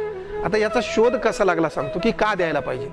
पश्चिम महाराष्ट्रामध्ये दुग्ध व्यवसाय मोठ्या प्रमाणात चालतो हे आपल्या सगळ्यांना माहीत आहे. बायफ नावाची संस्था काम करते इथं. त्यांनी सुरुवातीच्या काळामध्ये एक प्रयोग घेतला की आता 10 लिटर दूध देणारी गाय 6 लिटरवर किंवा 4 लिटरवर किंवा 2 लिटरवर का आली? तर त्यावेळेस असं लक्षात आलं की गायीच्या शरीरामध्ये कोबाल्ट नावाचा आणि कॉपर नावाचा घटक हे कमी आहे, कमी झालेला आहे, म्हणून दूध उत्पादन मिळत नाही. म्हणून कंपनीने काय केलं होतं की याच्या अभ्यासाचा अभ्यास करून त्यांनी कोको नावाच्या टॅबलेट्स, कॉपर आणि कोबाल्ट ह्या सुरू केल्या. ह्या टॅबलेट्स एक जर जनावराला दिली तर आपोआप जी तुमची 2-4 लिटर दूध देत होती गाय ती 10 लिटरवर सुरू झाली. पण ते रोज द्यावं लागू लागलं. याचा शोध कसा लागला? माती तपासली त्यांनी, चारा तपासला. चारा सगळ्यांना माहिती की विशेषतः सिरियल्स, तृणधान्य हा चारा आपण जनावरांना देतो. मग तृणधान्य देत असताना याचा जर तुम्ही विचार केला तर तृणधान्यामध्ये सगळ्यात जास्त काय असतं तर जस्त आणि कॉपर. जस्त आणि कॉपर हे 2 घटक जास्त प्रमाणात असतात जे आपल्याला आवश्यक आहे. पण ते सुद्धा आपण बंद केलेलं आहे. आपला आहार देखील सुरुवातीला जो होता तो आहार म्हणजे फक्त भाकरी किंवा ज्वारी याच पद्धतीचा होता. सणासुदीला आपण पोळी खात होतो. आता ग्लुटेन वेगवेगळ्या पद्धतीनं तुम्हाला माहिती मिळत आहे की हे कमी खायला पाहिजे. मग जर ज्वारी आपण साधा विचार केला तर त्याच्यात जस्त आणि कॉपर हे भरपूर प्रमाणात आहे, ते जर खाल्लं. पण आता कुठलंही पाहिलं अन्नधान्य तर त्याच्यात त्या प्रमाणात हे अन्नद्रव्य येत नाहीत. कारण मुळात आडात नसलं तर पोहऱ्यात येत नाही. अशा पद्धतीनं जमिनीत जर हे घटक नाहीत तर तुमच्या चाऱ्यामध्ये किंवा अन्नधान्यामध्ये ते परावर्तित होत नाहीत किंवा येत नाही. मग ते नाही आले की निकष दर्जाचं अन्न आपण शब्द वापरतो तो आपण खातो. आज ते निकष दर्जाचं अन्न प्रत्येक वेळेस म्हणतो यास टिकत नाही आहे. तुम्ही पहा शहरी भागात म्हणजे बऱ्यापैकी जिल्ह्याला जरी गेलात तर तुम्ही सुरुवातीला आपल्याकडे काय होतं, लादण्या कणग्या भरून आपण 2-2, 3-3 वर्ष अन्नधान्य ठेवत होतो. ते टिकतही होतं, काही होत नव्हतं. त्यावेळेस कुठल्याही लिंबाच्या पालाशिवाय वापरत नव्हतं. आज बोरिक ॲसिड टाका, अजून काय कोणतं फॉस टाका, काही उपयोग होत नाही आहे. एका महिन्यात अन्नधान्य खराब होतं. म्हणून आपण प्रत्येक वेळेस काय करतो, किराणा दुकानातून महिन्याला अन्न आणणे, ज्वारी असो, गहू असो, तांदूळ असो, 30 किलोचा कट्टा आणून 3 महिने नाही वापरू शकत कारण खराब होतं. पावडर होती. म्हणजे काय की त्या पदार्थामध्ये, त्या अन्नधान्यामध्ये काहीतरी कमी आहे, म्हणून आपण त्याला निकष म्हणतो. त्याचे अनेक परिणाम आपल्याला दिसून येत आहेत, परंतु ते परिणाम दिसून नयेत. आता चांगला योग डॉक्टर योगी सरांनी आणलेला आहे आपल्यासमोर हा विषय मांडण्याचा, की सगळ्यात पहिल्यांदा तुम्ही जर ज्याला बेस म्हणतो, आपण साधं निर्जीव वस्तूचं गाडी जरी बघितली, आपली तुमची मोटरसायकल, स्कूटर, कार, कार्बोरेटर व्यवस्थित असेल तर ॲव्हरेज चांगलं येतं. कार्बोरेटर व्यवस्थित असेल तर गाडी बंद पडत नाही. सगळ्या गोष्टी होतात. म्हणजे काय, आणि ह्या सगळ्या सजीवांचं कार्बोरेटर म्हणजे आपली जमीन आहे. आता ती किती व्यवस्थित असावं, तिचं प्रदूषण का होऊ देऊ नये, त्याच्यात काही पण का टाकल्या जाऊ नये, सेंद्रिय पदार्थ FOIM का वापरावेत, हे सगळ्यात महत्त्वाचं आहे. आणि त्याचा जी भूमिका आहे, पार्श्वभूमी ती ही आहे की यामध्ये असलेलं सर्वच्या सर्व आपल्याला खायचं आहे, आपल्याला मिळणार आहे, पर्यायानं जनावरांना देखील मिळणार आहे. आज बऱ्यापैकी जे आयुर्वेदिक सोडून ॲलोपॅथी डॉक्टरकडे देत जातात, 3 वर्षाच्या, 4 वर्षाच्या, 5 वर्षाच्या मुलाला देखील ते बालरोग तज्ज्ञ आहेत, ते दूध बंद करा म्हणून सांगतात. हे तर तुम्हाला माहीत असेल. आता दूध हे पूर्ण अन्न म्हणतो आपण, आणि ते बंद करा, मग खायचं काय आणि त्या मुलाला द्यायचं काय आणि त्याचा विकास कसा होणार. त्याला पूर्ण अन्न म्हणजे त्याच्यात सगळे घटक येत आहेत, पण परिस्थिती अशी आहे की ते तशा प्रकारची येत नाही. मधल्या काळामध्ये तुम्ही पाहिलं होतं की चारा नसताना काँग्रेस गवत जर खाल्ल्या गेलं तर ते तशा प्रकारचा रंग, तशा प्रकारचे घटक दुधामध्ये येत होते म्हणून आपण खात नव्हतो. युरियाचं मिश्रण केलं जात होतं म्हणून दूध पित नव्हतो. पण परिस्थिती तशी नाही आहे. मग दुधाचं जरी ॲनालिसिस केलं किंवा गाईच्या रक्ताचं ॲनालिसिस केलं, मी मागच्या 6 वर्षापासून परभणीला प्राध्यापक असताना 6 वर्ष याच्यावर काम केले. जमिनीत काय आहे, तोच चारा शेतकरी जनावरांना खाऊ घालतो, चाऱ्यात काय आहे, त्या गाईच्या रक्तामध्ये काय, याचं ॲनालिसिस ज्यावेळेस केलं त्यावेळेस लक्षात आलं की या जास्त कॉपर, मॉलिब्डेनम याच्या कमतरता शरीरामध्ये गाईच्या देखील होत आहेत. मॅग्नीज हा सगळ्यात महत्त्वाचा घटक आहे. जास्त हा सगळा म्हणजे सूक्ष्म अन्नद्रव्य जे अत्यंत कमी प्रमाणात लागतात ते, हे जर कमी झाले तर तुमच्या गाईची उत्पादकता कमी होती, गाईचं आरोग्य व्यवस्थित राहत नाही आणि तुम्हाला जो अपेक्षित रिझल्ट आहे तो मिळत नाही. नेक्स्ट, तुम्हाला जे सांगितलेले आहेत की प्रमुख प्रमाणात लागणारे आणि सूक्ष्म प्रमाणात लागणारे, गरजेनुसार यांची विभागणी केलेली आहे. नेक्स्ट, किती दिलं गेलं पाहिजे. तुम्ही हा पहा, सगळ्यात महत्त्वाची गोष्ट आहे. आज तुम्हाला मी कोबालचं आत्ता उदाहरण सांगितलं, किती दिलं गेलं पाहिजे, 1.6 मिलीग्राम प्रत्येक 100 किलो वजनाच्या गाईला दिल्या गेलं पाहिजे, तर तुमचं दुग्ध उत्पादन व्यवस्थित येतं. आज तुम्ही पाहिलं तर लोह 20 ग्राम प्रतिदिवस 100 किलो वजन जर असेल, तांबे 15 ग्राम, जस्त 5 ग्राम, मंगल 20 ग्राम, इतक्या प्रमाणात जर त्या गाईच्या शरीरात चाऱ्याच्या माध्यमातून किंवा खनिज मिश्रणाच्या माध्यमातून जर जात असेल, आणि एक लक्षात घ्या, खनिज मिश्रण हे सप्लिमेंटरी आहे, जेवण म्हणून नाही. जेवण म्हणून चाराच आहे. चाऱ्याचे विविध प्रकार जे आहेत ते तुमच्याकडे लावल्या गेले पाहिजेत. आज 22 प्रकारचा चारा आहे. कधी पाहिलाय का आपण? नाही. कधी वापरता का? फक्त मका किंवा कडबा किंवा जे काय तुमच्या शरीरात शेतामध्ये निघेल तेवढं खाऊ घालायचं पाहतो. किती ड्राय असायला पाहिजे, किती काय असायला पाहिजे याचा आपण अभ्यास करत नाही. तुम्ही एकदा अनालिसिस करून घ्या, तुमच्या लक्षात येईल की हे सगळं आपल्या गाईला मिळत नाही. मग आपण विनाकारण खर्च करतो. गोळी घेतल्यापेक्षा अन्नधान्यातून जे मिळेल त्याचा सगळ्यात जास्त उपयोग होतो. त्याला आपण बायो अवेलेबिलिटी शब्द वापरतो. नाही तर मग आपल्याला जेवण करायची गरज नाही, एवढं लागत असेल तर एक कॅप्सूल तयार केली, रोज खाल्ली की ओके. पण असं होणार आहे का? नाही होत. आणि मग ती तशा प्रकारची सवय लागते शरीराला. तशा प्रकारची जर सवय लागली तर निश्चितच आपल्या गायीची उत्पादकता जी आहे, ज्या पद्धतीनं तुम्हाला पाहिजे आहे ती कमी होते. म्हणून याचं सगळ्यात जास्त महत्त्व आहे. नेक्स्ट, आता काय होते की चाऱ्यामध्ये हे सूक्ष्मजीव सूक्ष्म अन्नद्रव्य जर कमी असतील तर जनावरांना हाडाचा विकार होतो, जनावरे लवकर वयात येत नाही, तसेच प्रजनन क्षमतेवर अनिष्ट परिणाम होतात. सगळ्यात महत्त्वाचा जिव्हाळ्याचा आपला प्रश्न आहे. आज AI माध्यमातून करतो किंवा वेगवेगळ्या पद्धती आहेत. मानवामध्ये देखील ह्या अडचणी येत आहेत. तुम्ही पाहिलं ना की आता शहरासारख्या ठिकाणी तर तुम्हाला लक्षात येईल, एक तर मुलं लवकर लग्न करत नाहीत. लग्न केलं 28, 29, 30 वर्षाला तर अजून 2-4 वर्ष द्यायला पोरं होत नाहीत. मग डॉक्टरकडे जातात. मग सगळे लक्षात घेत नाहीत की गोळ्या औषधं म्हणजे काय. जास्त मॅग्नीज हे जर तुमच्या शरीरात ओके असेल तर अडचणी येत नाही. तुमची सगळी फिजिओलॉजी बिघडून टाकली. तुम्ही पहा, साधं आपण म्हणतो की हापूस आंबा देवगडचा चांगला, नागपूर संत्रा चांगली, जालन्याची मोसंबी चांगली, स्ट्रॉबेरी सातारा भागातलीच का? त्या जमिनीमध्ये असं काहीतरी गुणधर्म आहे. जसं आपण शिकलो की खान तशी माती, तशा पद्धतीने काहीतरी गुणधर्म आहेत म्हणून तिथं टेस्ट आहे. नाही तर हापूस तर पूर्ण महाराष्ट्रात लावला जातो. टेस्ट कुठं येते, एक्सपोर्ट कुठलं होतंय, चांगली क्वालिटी कोणती असती, भाव कशाला चांगला मिळतो, तो कोकणात. म्हणजे अशा पद्धतीनं त्या मातीचे गुणधर्म तिथं आहेत, त्या हवामान त्या ठिकाणी आहे, म्हणून सगळे पिकं सगळ्या ठिकाणी येत नाही. त्याचं एक वैशिष्ट्य आहे. मोसंबी नागपूरला लावली तर येणार नाही, संत्रा आपल्याकडे लावला तर येणार नाही. संत्र्याला जे हवामान लागतं, संत्र्याला ज्या प्रकारची माती लागते ते तिथं आहे.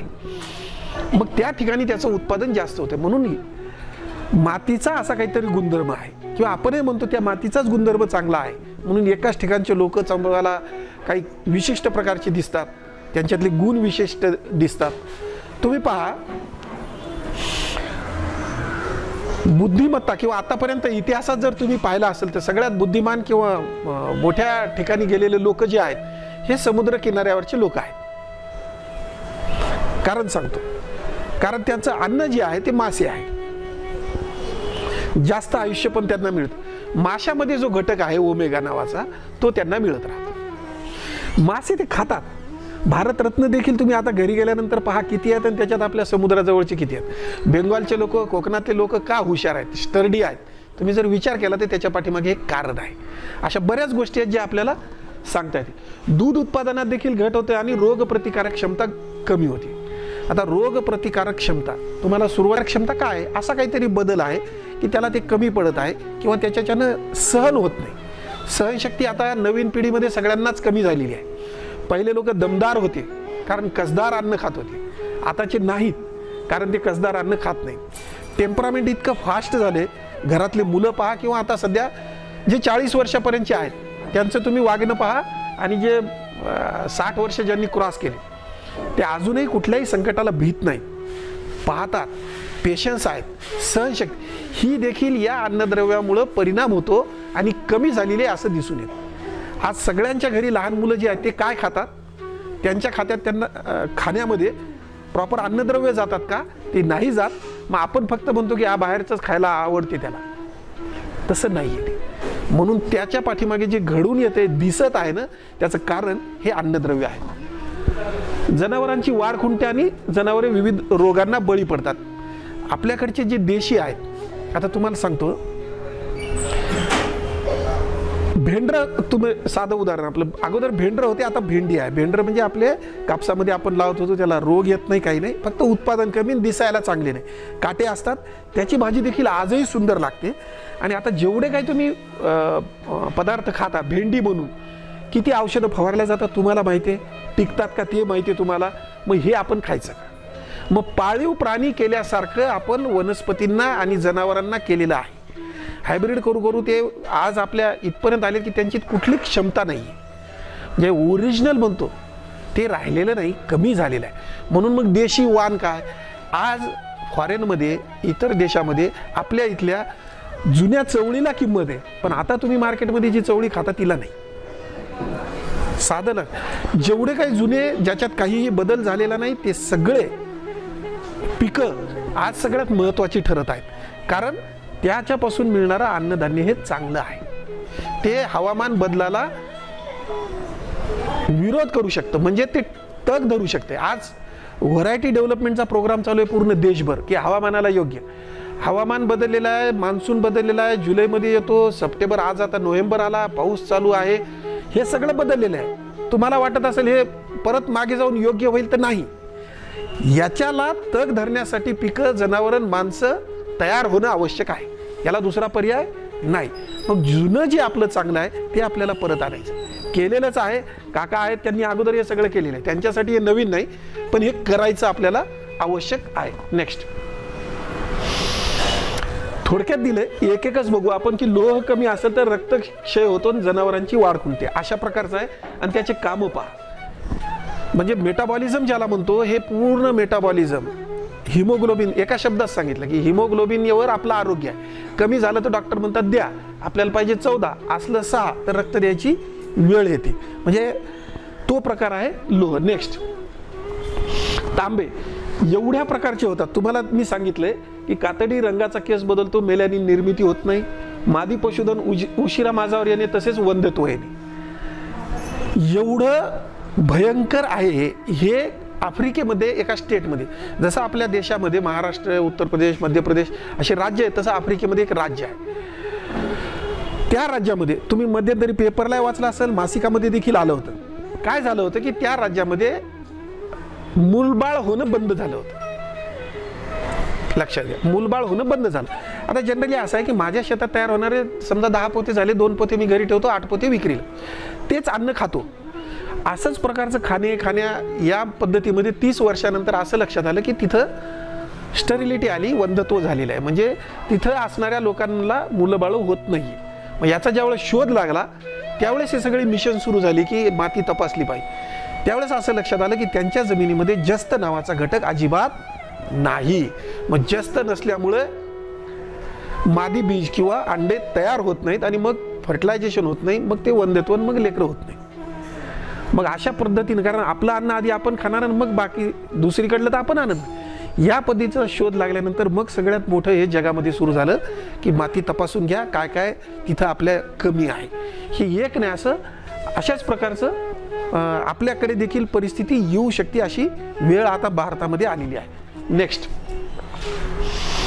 मंगल तुम्हाला सांगितलं मॅंगनीज दुर्लक्षित आहे, जमिनीत आता कमी दिसून येत आहे.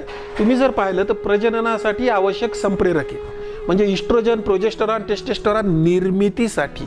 जसं तुम्हाला सांगितलं व्हिटॅमिन डी, सगळे व्हिटॅमिन्स तयार होण्याची जी प्रक्रिया शरीरामध्ये असते त्याच्यासाठी एक एन्झाईम्स म्हणून घटक असतो. एन्झाईम्सला सूक्ष्म अन्नद्रव्य जोडल्याशिवाय तो ॲक्टिवेट होत नाही, काम करत नाही. मग तो जर कमी असेल तर हे सगळे पदार्थ, इवन आज बऱ्याच संशोधनामध्ये मेडिकल फॅक्ट्स ज्या मांडल्यात त्याच्यामध्ये लक्षात आलेलं आहे की ओबेसिटी म्हणजे शहरामध्ये जे लठ्ठपणा देखील आलेला आहे त्याचं मेटाबॉलिझम बिघडलेलं आहे. ते मेटाबॉलिझम बिघडलेलं कारण म्हणजे सूक्ष्म अन्नद्रव्य इतक्या प्रमाणात महत्वाचे आहे. नेक्स्ट,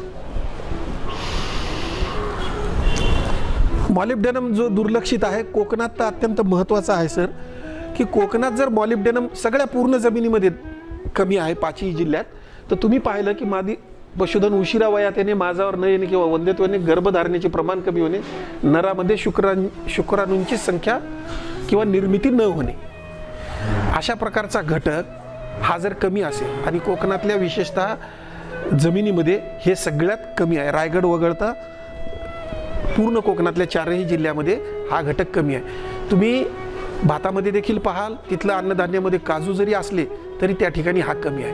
मग जर हा एवढा परिणामकारक आहे म्हणजे हा जमिनीत असणं आवश्यक आहे. आपल्याकडच्या जमिनीत आहे पण तो उपलब्ध स्वरूपात मिळत नाही, म्हणून आपल्याला त्याची अडचण. नेक्स्ट, जस्ताचं सांगितलं तुम्हाला की आता तुम्ही तुमचे रोजच जनावरांपाशी जाता, तुम्हाला एक भाग आहे माहीत आहे की समजा देशी जनावराच्या नुसता कातडीवरून जरी हात रोज फिरवला तर आपलं ब्लड प्रेशर नॉर्मल होऊ शकते, असं पाहतात किंवा सांगतात, तुम्ही जर वाचलं असेल. मग जर इतक्या प्रमाणात काही असेल खरंच ते बघा, कातडीस भेगा पडता शिंगाची वाढ जास्त प्रमाणात होते, नरातील प्रजनन शक्ती कमी होते. जास्त जर कमी असेल आणि जास्त काम करणारे किती आहे, नरामध्ये लैंगिक प्रगल्भता, प्रजनन पेशींची निर्मिती तसेच वर्षणाचा विकास, हे सगळं जे आहे हे जस्तामुळे एका घटकामुळे जर होत असेल, आणि हा तुमच्या माहितीसाठी सांगतो की भारतामधल्या 78% जमिनीमध्ये जस्ताची कमतरता आहे. एवढी परिस्थिती आहे. मग त्या 78% भागातले माणसं, त्या 78% भागातले जनावरं आणि सूक्ष्मजीव याच्यावर त्याचा निश्चितच परिणाम. नेक्स्ट, आता हे सगळ्यात महत्त्वाचं आहे की आपल्याला आता सांगितलं, माहीत झालं म्हणून आपण कशाही प्रकारे, कारण शेतकऱ्यांना काय झालं, आम्ही शेतीविषयक ज्यावेळेस सांगतो की एकच्या ऐवजी 2 फवारण्या घेतो सर, काय फरक पडत नाही, तसं देखील नाही. म्हणून हे जे कमी लागतात म्हणजे काय की आपल्या आहारात जेवढं मीठ पाहिजे तेवढंच पाहिजे, तेवढं जर नसेल, तसं सूक्ष्म अन्नद्रव्यांचं महत्त्व जनावरांच्या, माणसाच्या आणि वनस्पतीच्या आहारात आहे. मग तेवढं थोडं जास्त झालं तर आपल्याला काय होते, कमी झालं तर आपल्याला काय होते हे माहीत आहे. म्हणून शेतकऱ्यांनी पशुधनाच्या पोषणासाठी जनावरांच्या आहारात वनस्पती चाऱ्याशिवाय सूक्ष्म अन्नद्रव्यांचा, खनिजाचा वापर करायचा असल्यास पशुतज्ञांच्या मार्गदर्शनानुसार किंवा सल्ल्यानुसार करावा. हे जर करायचं असेल तर याच्यासाठी सॉईल टेस्टिंग, माती परीक्षण सगळ्यात महत्त्वाचं आहे. तुमच्याकडे 10 एकर जमीन आहे, 4 प्लॉट आहेत, 2-2, 2.5 एकराचे, 4ही प्लॉटचं करून घ्या. 250 ते 250 रुपये, याच्यापेक्षा जास्त फीस नाही. पण तुम्हाला निश्चित लक्ष देईल की आपल्याकडे काय. द्राक्षाचे नाशिक भागातले शेतकरी दर 2 महिन्याला ते PTOL काढून भारतात नाही युरोपमध्ये पाठवून तपासून घेत आहेत, कारण त्यांना एक्सपोर्ट करायचे, कारण त्यांना भाव पाहिजे. मग जर हे सगळं असेल, आता डाळिंबाचे शेतकरी करायला लागले. विचार करा, ऊस तुम्हाला साधा आपण वाडं जरी जनावरांना खाऊ घालतो या भागातल्या, त्या वाड्यामध्ये देखील अन्नद्रव्याची कमतरता आहे. म्हणजे ऊस जिथं जिथं लावला जातो तिथं सूक्ष्म अन्नद्रव्य कमी आहेत. आज इथं बसलेल्या प्रत्येकाच्या शेतात कमीत कमी 6 अन्नद्रव्य आणि जास्तीत जास्त 9 अन्नद्रव्याची कमतरता आहे. मी तर तुमचा रिपोर्टही पाहिला नाही, पण जे आमच्याकडे भारतभरातले आकडे आहेत, महाराष्ट्रातले आकडे आहेत, प्रत्येक जिल्ह्याचे आकडे आहेत, याच्यावरून असं लक्षात येते की लोह कमी आहे, जस्त कमी आहे, बोरॉन कमी आहे, नायट्रोजन कमी आहे, फॉस्फरस कमी आहे आणि सल्फर कमी आहे. हे 6 सगळ्यांच्याच जमिनीत कमी, आणि ॲडिशनली काही जमिनीत कॉपर, काही जमिनीत मॅग्नीज, काही जमिनीत मोलाब, असं अल्टरनेटली आहे. म्हणजे 6 अन्नद्रव्य कमी आहेत. हे दिल्या गेले पाहिजे चाऱ्याला देखील. चारा पिकं आपण घेतो, पाहत नाहीत उत्पादन किती होते. ज्वारी जरी घेतली तुम्ही तरी त्याचा विचार करा, कुठल्याही प्रकारचं चारा पिकं घ्या, याला जर चांगल्या प्रकारचं खत दिल्या गेलं, जमिनीत असलं तरच ते चांगल्या प्रतीचा चारा होऊ शकेल, अन्यथा होणार नाही. नेक्स्ट, हे दिलेलं आहे की तुमच्या म्हणजे पश्चिम महाराष्ट्रामध्ये समजा काही असतील तर म्हणून मुद्दा मानलेला आहे की जस्त किती कमी आहे, लोह किती कमी आहे, मॅंगनीज किती, बोरॉन किती, मॉलिब्डेनम. म्हणजे हे अशा प्रकारचे आकडे आज आपल्या समोर आहेत. तर त्यामुळे सगळ्यांना माझं आवाहन राहील की माती तपासणी करून घ्या. निश्चित रूपानं आपल्याकडे वेटरनरी डॉक्टर्स आहेत, त्यांच्या मदतीनं तुम्ही एकदा असंही हेल्थ आपल्याला कळते. जो शेतकरी रोज जातो शेतात त्याला कळतं की आपल्या जमिनीत काय कमी आहे, पिकं बोलतात, जनावरं देखील बोलतात. आपण ते फक्त समजल्या गेलं पाहिजे, आपल्याला ते लक्षणं दाखवतात. कारण कसं आहे, आज सगळ्यात महत्त्वाचा एक भाग सांगतो आणि थांबतो. हिडन हंगर नावाचा शब्द आहे, सुप्त भूक. म्हणजे काय, सगळ्यांमध्येच हे जाणवून येत आहे, आणि तो ओळखण्यासाठी, त्याचं निदान करण्यासाठी जागतिक स्तरावर मेडिकलमध्ये देखील प्रयत्न चालू आहेत, ॲग्रिकल्चरमध्ये देखील प्रयत्न चालू आहेत, वेटरनरीमध्ये देखील चालू. कारण काय सांगतो, आपल्या शरीराला आवश्यक आहे परंतु ते दिसत नाही. आपण काय त्याला म्हणतो सहनशक्ती, किंवा टॉलरेट करू शकतो, किंवा चला काही हरकत नाही. आजचं उदाहरण घेऊ. समजा डॉक्टर योगी सरांनी आज आपल्याला बोलवलं, आपण सकाळीच निघालो, 10 वाजता 11 वाजता पोहोचायचं म्हणून इथं आलो. त्यांनी आपल्याला नाश्ता दिला नसता, आपण काय बोललो असतो का त्यांना? नाही. आपण थांबलो असतो, तुम्ही माझं अजून दुसऱ्यांचं मार्गदर्शन ऐकलं असतं, 2 वाजले असते, आपल्या पोटात कावळे आवाज केला असता, आपल्याला भूक लागलेली आहे. पण आता त्यांनाही काही म्हणतात नाही, आपण इतक्या लांबून आलो, ते मार्गदर्शन करतायत, सांगतायत, इंटरॅक्शन चालू आहे, आपण उठून जाणार का? नाही. चला बाबा ठीक आहे, आजचा दिवस काही हरकत नाही. थोड्या वेळाने काय होणार की तुमचं सांगण्यामध्ये लक्ष लागणार नाही. एकाग्रता तुमची कमी होणार, जांभा येणार, जे सांगतोय ते सगळं डोक्यात जाणार नाही. बरोबर आहे. म्हणजे काय, तुमची कार्यक्षमता कमी झाली. तुम्हाला गरज आहे ग्लुकोजची, किंवा आता ग्लुकोजच्या पेशंट किंवा डायबिटीसचा माणूस ताबडून साखर कमी झाली की काय होतं तुमच्या लक्षात येतं. तशा पद्धतीने आपण तग धरू शकतो. ते दाखवतात, आपण नाही दाखवत. आपल्या शरीरात कमी झालेली असती, रक्तपुरवठा किंवा साखर मेंदूपर्यंत जात नाही, मग आपलं लक्ष लागत नाही, मग आपल्याला सतत पोटाकडेच लक्ष असतं. पण आता एक कार्यक्रम आहे धकवायचा म्हणून संध्याकाळपर्यंत आपण हे करतो. त्याच्यानंतर जर तुम्ही घरी जेवलात किंवा उपास केल्यावरही तुम्हाला माहिती दिवसभर अन्न लागलं असा शब्द वापरतो. बरोबर आहे. म्हणजे काय, जेवल्यानंतर आपलं काहीच सुचत नाही, सगळे यंत्रणा आपल्या शरीराची फक्त त्या पोटाकडे जाते. ते खाल्लेलं तुम्ही पचन करणे आणि ऊर्जा मिळवणे. बरोबर आहे. तुम्हाला झोपही येऊ शकते, गुंग येऊ शकते खाल्ल्यानंतर, एका उपासानंतर. म्हणजे काय की तुम्हाला गरज होती पण आम्ही दिलं नाही. तशा पद्धतीनं आज जमिनीला होत आहे, पिकांना होत आहे, जनावरांना होत आहे. मग जनावरांना तुम्हाला माहीत नाही की पाहिजे, पण ते दिल्या जात नाही, आणि त्याचे वाईट परिणाम म्हणजे जे चुकीचं होत आहे ते म्हणजे त्याचे वाईट परिणाम. जनावराला एक तर बोलता येत नाही, ते आपल्याला लक्षात आलं पाहिजे, तो सांगू शकत नाही, सांगतो पण आपल्याला कळत नाही.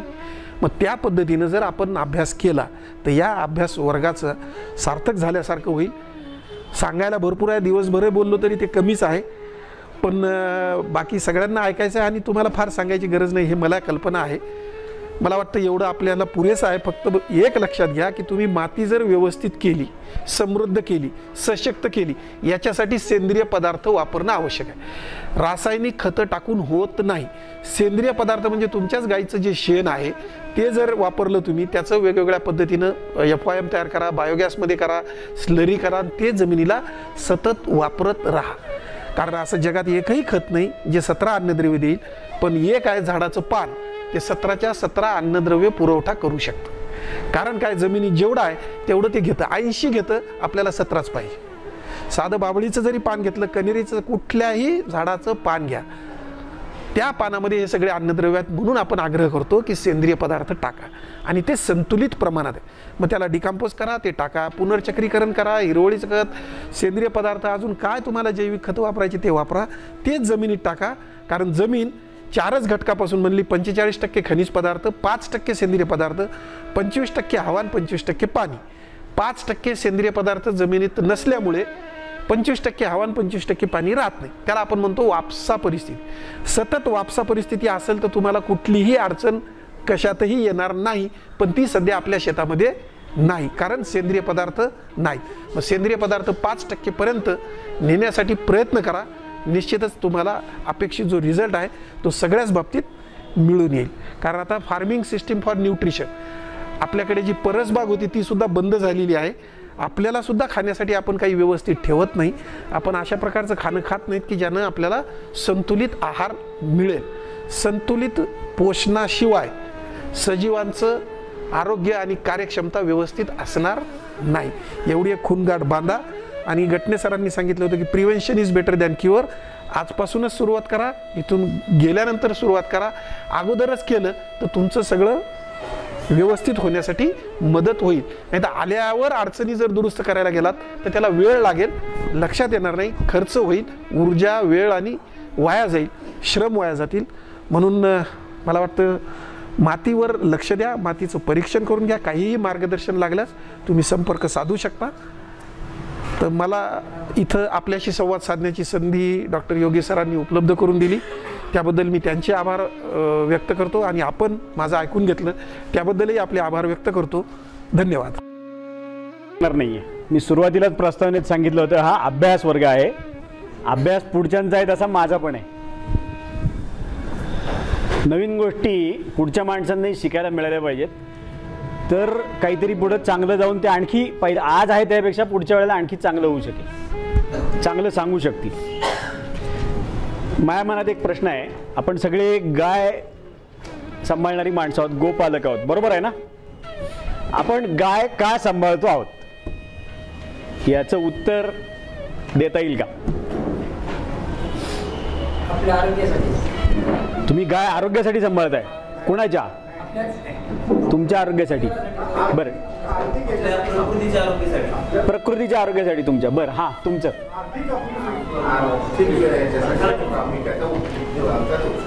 बरोबर आहे ना? हां हो, हे खरं ते सांगतायत अहो.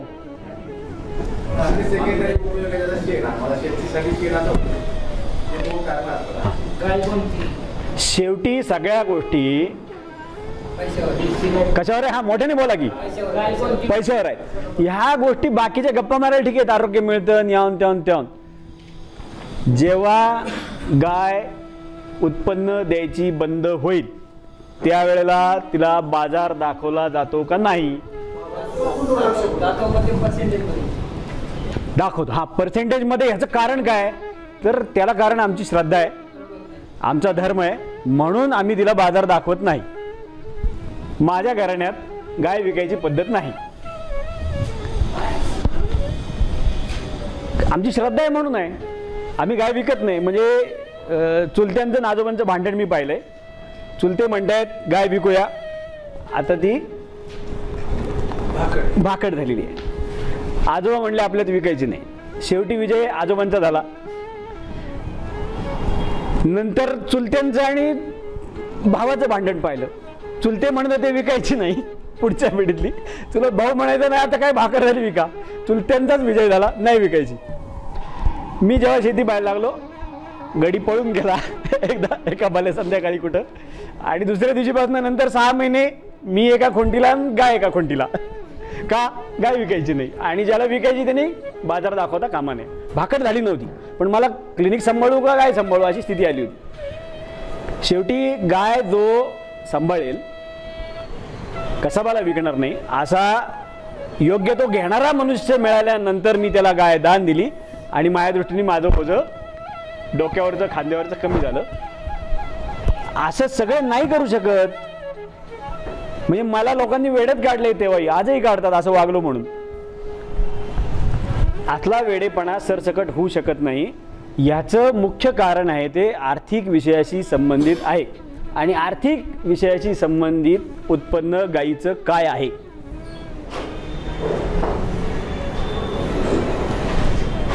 दूध आहे, बरोबर ना? दुभती गाय कुठली? जी विल ती दूध देईल. विण्याशी संबंधित अवयव कुठला? तो आहे गर्भाशय. मी आयुर्वेदाशी संबंधित, आयुर्वेदाचार्य त्याची डिग्री आहे. माणसांची आयुर्वेदाची डिग्री माझ्याकडे आहे. पण आयुर्वेद हा समग्र सृष्टीचा विचार करणारं शास्त्र असल्यामुळं मी ह्याच शास्त्राचा उपयोग करून आयुर्वेदाचीही औषधं सांगू शकतो. सामान्यतः अशा अनेक अभ्यास वर्गांमध्ये बोलणं केल्यानंतर सर्व शेतकऱ्यांची आणि गोपालकांची अपेक्षा असते की मी काहीतरी असे झटपट नुसखे सांगावेत, की अशी एक गोष्ट दिली की बस प्रॉब्लेम सुटला, परत काही द्यायची गरज नाही का पडली पाहिजे गाईला. असे शॉर्टकट नुसके सरसकट सर्व जनावरांना लागू होऊ शकत नाहीत. ही वस्तुस्थिती सगळेजण समजून घ्या. कॉमनली काही गोष्टी वापरता येऊ शकतात ज्या सगळ्यांना माहिती आहेत, फक्त त्याचे उपयोग आपल्याला माहीत नाहीत. त्याचं मी रिपिटेशन करतो, पुन्हा सांगतो. कदाचित आपल्या विस्मरणातून ह्या गोष्टी गेल्या असतील, परंपरेमध्ये ह्या गोष्टी अंतर्भूत होत्या आणि आहेत, ही फॅक्ट आहे. 5 औषधी वनस्पतींसंबंधी मी आज तुम्हाला सांगतो, ज्याच्या संबंधी तुम्ही सगळ्यांनी ऐकलं असेल. उत्पन्नाशी संबंधित कुठलं आहे तर गर्भाशय आहे. गर्भाशयाची स्थिती जर चांगली असेल तर उत्तम गर्भधारणा होईल, आणि उत्तम गर्भधारणा झाली तर उत्तम वासरू होईल, खोंड होईल, आणि पुढची पिढी चांगली होईल आणि दूधही चांगलं मिळेल. गर्भाशयाचं हार्मोनल बॅलन्स जर व्यवस्थित असेल तर एकूणच गायीची मनस्थिती चांगली राहील, आणि मनस्थिती चांगली असेल तर आयुर्वेदामध्ये गर्भधारणेसाठी सर्वात महत्त्वाचा घटक सांगितला आहे तो आनंदी असणं असं सांगितलेलं आहे. माणसांच्या बाबतीत पण आणि जनावरांच्या बाबतीत पण. माझ्याकडची गाय एक वेटरनरी डॉक्टर, तेव्हा सांड बैल वळू नव्हता म्हणून त्याला बोलवलं इंजेक्शन द्यायला. तो काय अर्धवट ज्ञानी होता, त्या गायीने एवढा दंगा केला सांगतो की परिणाम असा की गाय ती 15 दिवसात उलटली. दुसऱ्या वेळेला मी डॉक्टरच बदलून टाकला, वेटरनरी डॉक्टर. त्यांनी व्यवस्थित गाय कशी बांधायची ते पाहिलं, गाईला थोडं अंधारलं गोंजारलं, समजुतीत घेतलं आणि इंजेक्शन दिलं. गाय उलटली नाही. हा आनंद आहे हे लक्षात घ्या, हा आनंदाचा परिणाम आहे. हे उदाहरणासहित मी सांगतो यासाठी की याचे अनुभव तुम्ही पण घ्या. हा आनंद हा हार्मोनल बॅलन्सशी संबंधित पण आहे आणि हा हार्मोनल बॅलन्स व्हायचा असेल तर गर्भाशयाची शुद्धी योग्य व्हायला पाहिजे. यासाठी सगळ्यात सोपं औषध तुमच्या स्वयंपाकघरामध्ये आहे. हे औषध आहे जिरे. कुणाच्या घरामध्ये जिरे नाहीत सांगा? आहे का मायका लाल इधर कोई? एकही नाही. वापरत नाही का? घरात आहे म्हणजे वापरतात. काल एकादशी झाली, सगळ्यांनी फोडणी जिऱ्याचीच दिली आहे, बरोबर ना? मी माळकरी, आम्ही ते एकादशी करतो भाऊ. तुम्ही काय करता मला माहित नाही. सोपी गोष्ट आहे. जिरे गर्भाशयाची शुद्धी करतात. म्हणजे मी सांगितलं की किल्ली मारतात डॉक्टर योगी, त्यांना कोणतरी डॉक्टर शेतकरी समस्या सांगतो, ते मला विचारतात आयुर्वेदाचं काय करायचं, मी उत्तर सांगतो, ते त्याला सांगतात, समस्या सुटून जाते. कधी काळी सुधीरजींच्याच गोशाळेवरची समस्या होती, त्या गायी लागत नव्हत्या आणि त्यांना जो मी त्यावेळेला फॉर्म्युला दिला त्यासाठीचा, त्या फॉर्म्युल्यामध्ये जिरे होते आणि त्याचे उत्तम रिझल्ट तसे मिळाले. त्यांच्या गोठ्यातली हा प्रॉब्लेम होता गायी न लागण्याचा, तो सुटला, माझ्यावर यायला लागल्या गाई. बरोबर आहे ना सुधीरजी? सुधीरजींनी ह्या सगळ्या गोष्टींची प्रॅक्टिकल स्वतः केली आहेत आणि सतत करतायत, हे लक्षात घ्या.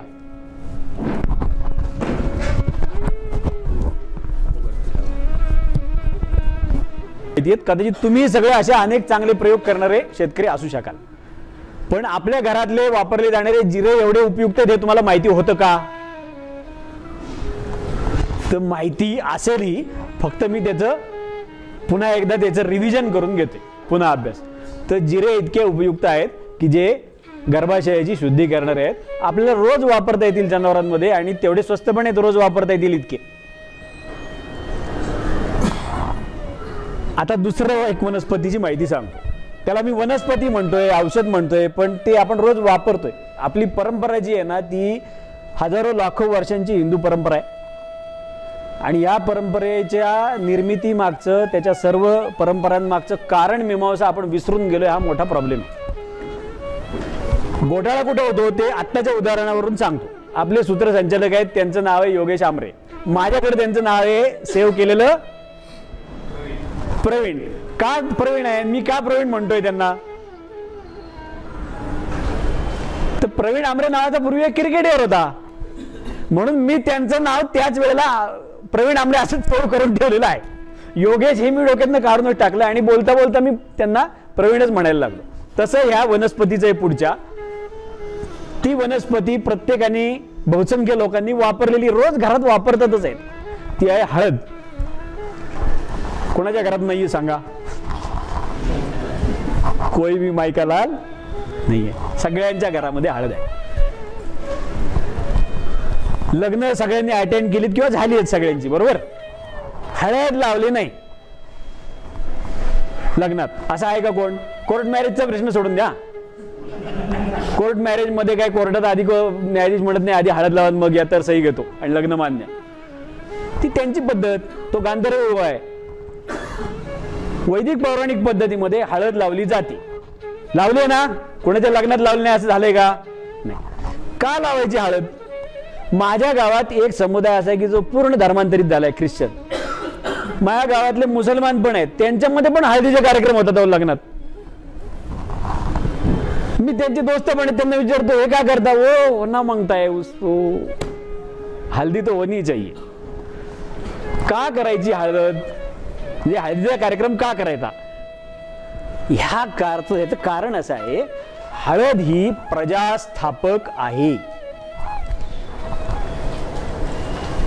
पोळा करतो का नाही आपण? करतो ना. पोळ्याला काय करतो आपण?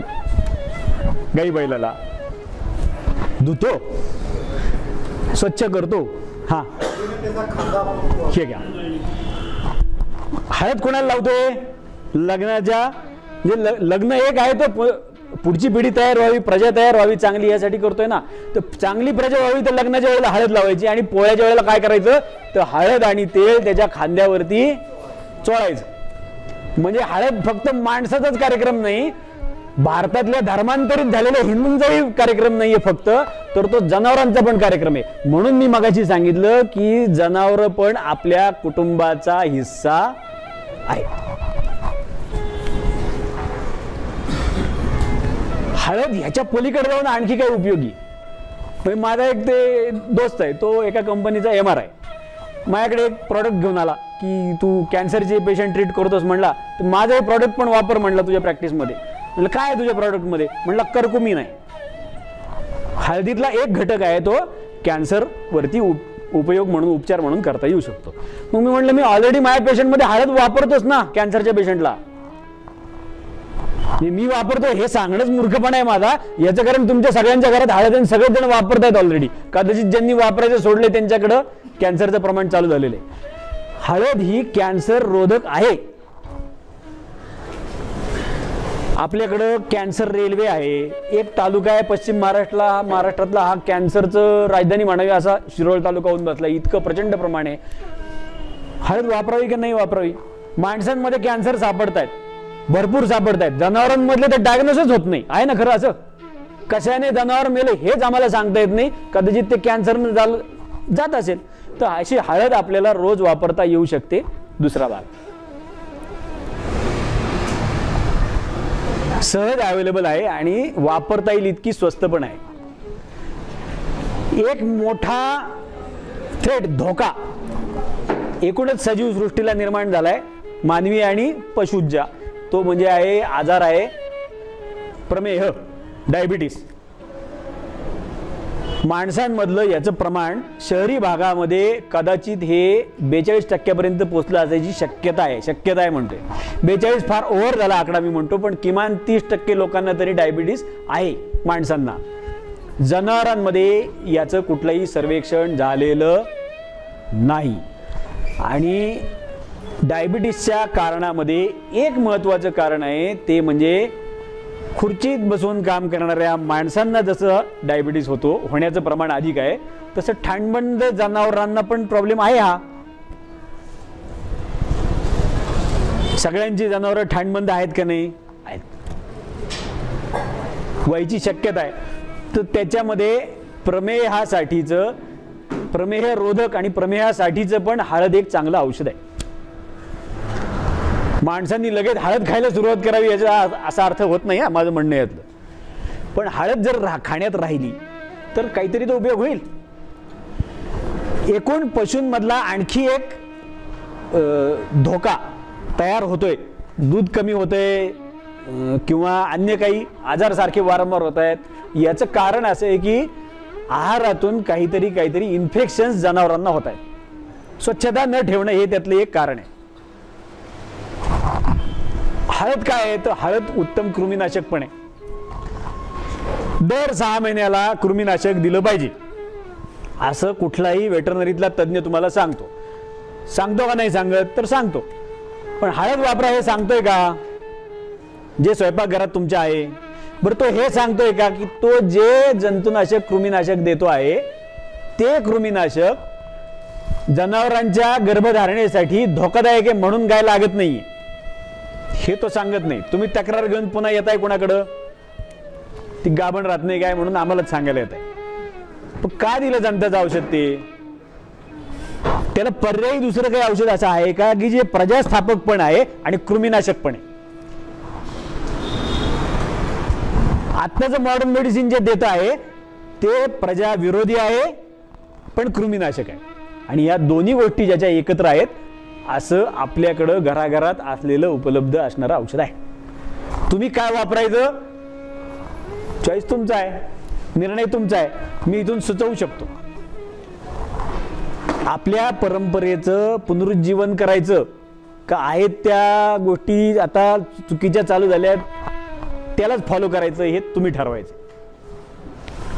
तिसरी गोष्ट मी सांगणार आहे जी आपण केव्हा ना केव्हा वापरलेली आहे, बहुतेकांच्या घरात असेल, ते म्हणजे आहे सुंठ. आहे ना सगळ्यांकडं? माहीत नाही सुंठ असं कोणी आहे इथे? पुन्हा एक बी माईका लाल नाही आहे, सगळ्यांना सुंठ माहिती. काय उपयोग याचा? जनावराचं पोट फुगलं, देऊन टाका. जनावराला खायला तोंड लावत नाही, भूक लागत नाही म्हणून तोंड लावत नाही. जनावर शहाणं असतं, चांगला पदार्थ आला म्हणून खाल्लं असं माणसासारखं ते करत नाही. सुंठ द्या, भूक लागेल. उत्तम आम पाचक आहे. आम हे रोगाचं मूळ कारण जे पोटात तयार झालं समजा, तर ते पचवण्याची ताकद सुंठीमध्ये आहे. सुंठीला संस्कृतमध्ये विश्व भेषज म्हटले. काही कळलं नाही ना आजाराचं, त्याला सुंठ देऊन टाका, सोपं. याच्यापेक्षा आणखी चांगली गोष्ट अशी सुंठीची आहे, 2 गुण सांगणार आहे की विष पचवण्याचं शरीरात जे काही जात आहेत आपल्या, ते पचवण्याचं काम शरीरातल्या एका मुख्य अवयवाला करायला लागतं. तो मुख्य अवयव आहे लिव्हर. म्हणजे डॉक्टरांचा मला फोन येतो, डॉक्टर हे प्रत्येक जनावराला तुम्ही काहीतरी हिपॅटोटॉनिक देऊन टाका म्हणले. म्हणजे लिव्हरसाठी काहीतरी टॉनिक दिलं पाहिजे. का? याचं कारण ते चाऱ्यामधून केवळ ही जी खनिजे यांनी सांगितली ती मिळत नाहीतच, पण त्याच्या पलीकडे विष जात आहेत, ती पचवायची कशी हा प्रॉब्लेम लिव्हर पुढे झालाय आणि जनावर लिव्हर फेल्युअर होऊन मरतायत. माणसं जात आहेत ती गोष्ट वेगळीच. म्हणजे पूर्वी लिव्हरचा आजार घेऊन आला की आम्ही विचारायचो डॉक्टर काय प्यायची सवय आहे का? आता काही संबंध नसलं, ज्यांनी दारूचा वास पण घेतला नाही अशी माणसं लिव्हर फेल्युअर म्हणून येत आहेत. माझाच एक मित्र आता लिव्हर सिरोसिसने आजारी आहे. कधी दारूचं द पण नाही उच्चारलेलं त्यांनी. काय खाल्लंय असं त्यांनी की त्याच्या लिव्हरवरती हा दुष्परिणाम झाला हे सापडलं नाहीये. ते सापडेल तेव्हा सापडेल. पहिलं ते लिव्हर टॉनिक देऊन तर टाका. सुंठ सगळ्यांकडे आहे. त्याच्या पलीकडे दुसरा जो उपयोग मला सुंठीचा सांगायचा आहे तो सुंठ शुक्रवर्धक आहे. बैलात, माणसात, पुरुषात जसं शुक्र आहे तसं स्त्रीमध्ये आणि गायीमध्ये पण जो पुनरुत्पादनाशी संबंधित असलेला धातू आहे आयुर्वेदानुसार तो आहे शुक्र धातू. सुंठ अशी शुक्रवर्धक पण.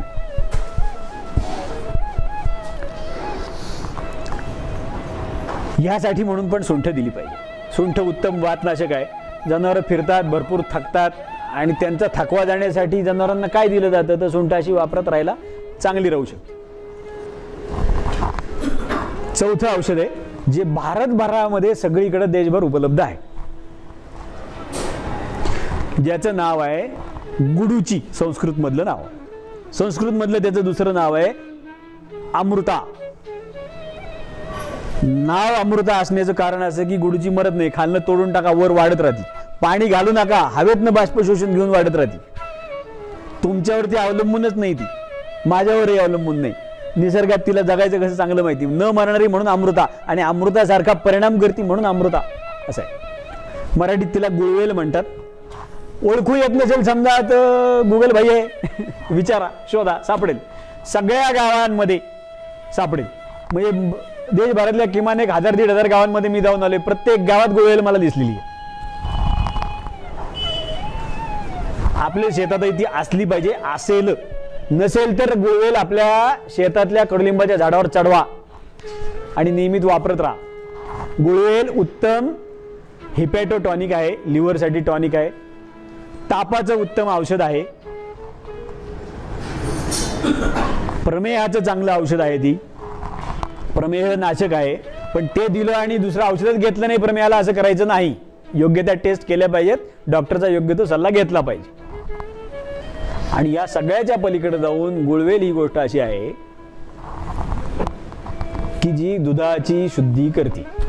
म्हणून दुधात घालून घ्यायचं नाहीये. ते दुधाची शुद्धी करण्याची त्याची अशी पद्धत आहे की जी आई किंवा गाय ती गुळवेल खाईल त्याच्या दुधाची शुद्धी होती.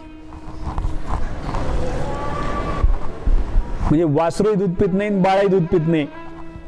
बाळ आईचं दूध पिणं आणि वासरू गाईचं दूध पिणं असे माझ्याकडे काही पेशंट्स आहेत आणि त्यांना मी गुळवेल दिली आणि बस ती प्यायला लागली स्थिती. स्वतःच अतिशय श्रद्धेने चांगला गोठा सांभाळलेला आहे. माझे एक पेशंट आहे, 50 गाई आहेत. त्याच्याच घरातली मुलं त्याच्या गोठ्यातलं दूध पित नव्हती अजिबात, काही केल्या. आणि जेव्हा मी त्याला काही गुळवेल आणि अन्य काही दूध वाढण्यासाठी औषधं दिली होती त्याच्यासोबत चव सुधारावी म्हणून, गाईला औषध घातलं आणि त्याच्या घरातली मुलं दूध प्यायला लागली. फॅट चेक करता का नाही दुधाचं? तुमचा भाव कशावर ठरवता तुम्ही? पैशाची संबंधित फॅटवर करता. अजून हा, हे असं नाही पाहिजे. चवीवरती दुधाचा भाव का ठरवायचा नाही?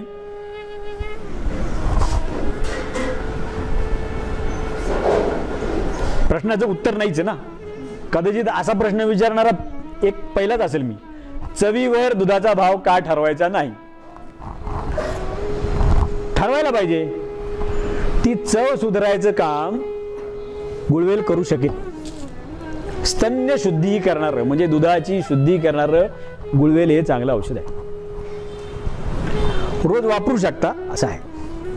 सगळ्या दूध उत्पादकांना हे काही सांगत असले आरोग्य म्हणून वापरतो वगैरे, पण दूध वाढवण्यासाठी सगळेजण एक प्रयोग करून हमखास पाहिलेला असतो सगळ्या गोपालकांनी.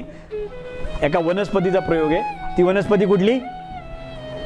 हा, हे बघा आलं नाव. मला सांगायची काही गरज नाही, तुम्ही सगळं करून बदले तो. म्हणून मी म्हणलं अभ्यास वर्ग दोन्ही बाजूचा आहे. ती शतावरी सगळ्यांनी वापरून पाहिलेली असती.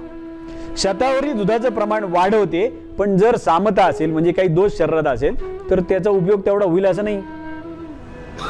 शतावरी ही जी काही आयर्नची कमतरता आहे, लोहाची कमतरता आहे, ती भरून काढते. त्यामुळे शतावरी वापरली तर आयर्न वाढेल. आयर्न वाढलं तर गाईची तब्येत चांगली होईल, मग दुधाचं प्रमाण चांगलं होईल. हे लक्षात ठेवा.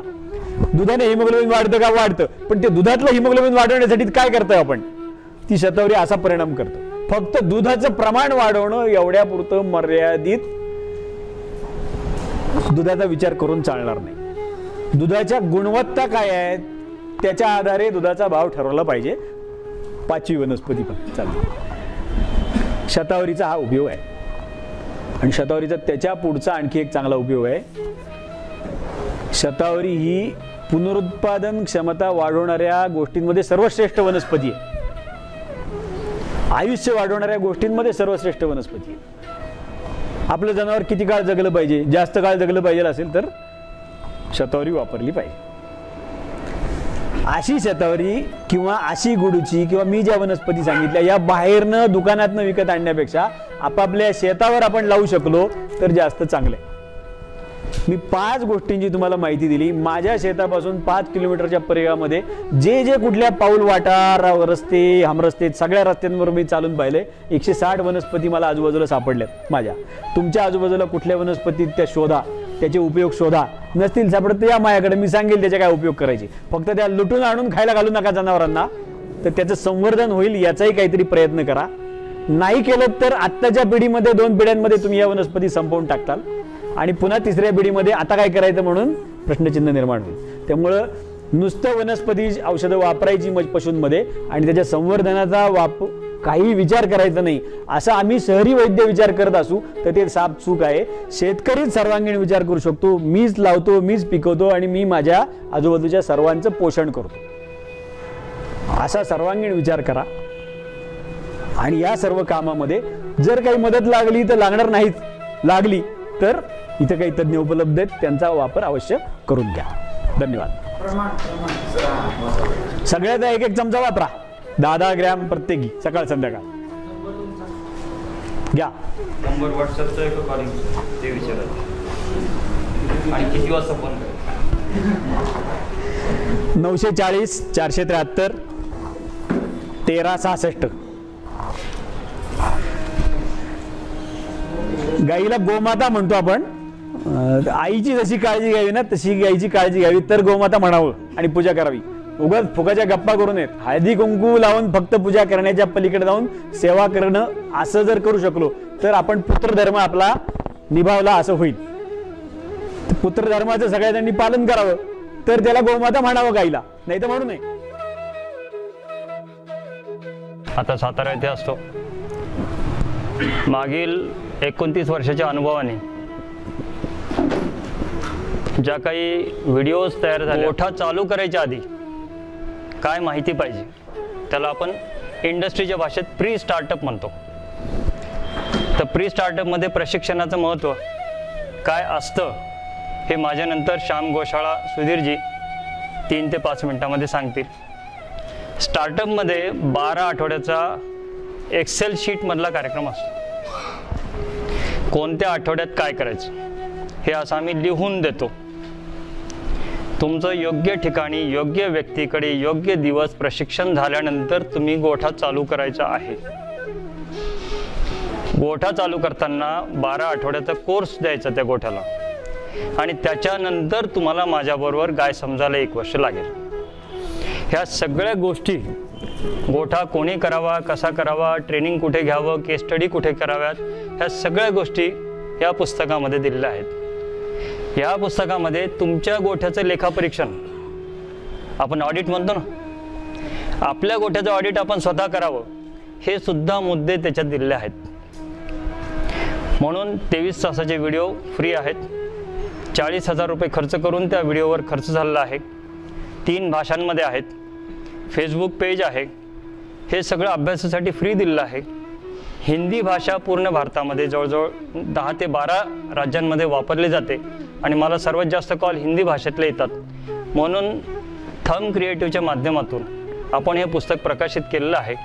या पुस्तकामधून जे काही म्हणजे धोके खाऊन मग जागं व्हायचं आहे किंवा नुकसान सहन करून जागं व्हायचं आहे, ती परिस्थिती राहणार नाही एवढाच या पुस्तकाचा पॉकेट बुक म्हणून उपयोग होईल. त्याच्यामध्ये तांत्रिक मार्गदर्शन फारसं दिलेलं नाही. मी आता तुमच्याशी जो विषय 3 मिनिटांमध्ये बोलणार आहे तो असा आहे, मी एक्सपोर्टच्या दुधाच्या फॅक्टरीत काम केलेलं आहे. त्याच्यामुळे जगामध्ये भारताच्या गाई म्हशींचं दूध प्यावं, ते माणसाला पिण्याला एक सुरक्षित असावं, या दृष्टीने काय काय केलं पाहिजे असा माझा 8 वर्षाचा अनुभव आहे. दुसरं आहे, आता जसं वैद्य घटने यांनी सांगितलं, ते जर सगळे पद्धती मी वापरतोय माझ्या गोठ्यांमध्ये. आम्ही 23 मार्चला मोतीबागेत जो कार्यक्रम घेतला होता घटने डॉक्टरांचा, त्याच्यामध्ये त्यांनी ज्या ह्याच आजच्या वनस्पती सांगितल्या होत्या, त्या अभ्यास वर्गाचं फलित असं झालं की जळगावला निखिल पाटील आणि नाशिकला संजय ताडगे आणि भोपाळला विजय दुबे यांच्याकडे डॉक्टरांनी सांगितलेल्या सगळ्या वनस्पतींचे डब्बे भरलेले असतात. हे मला त्या अभ्यास वर्गातून मिळालेलं यश आहे.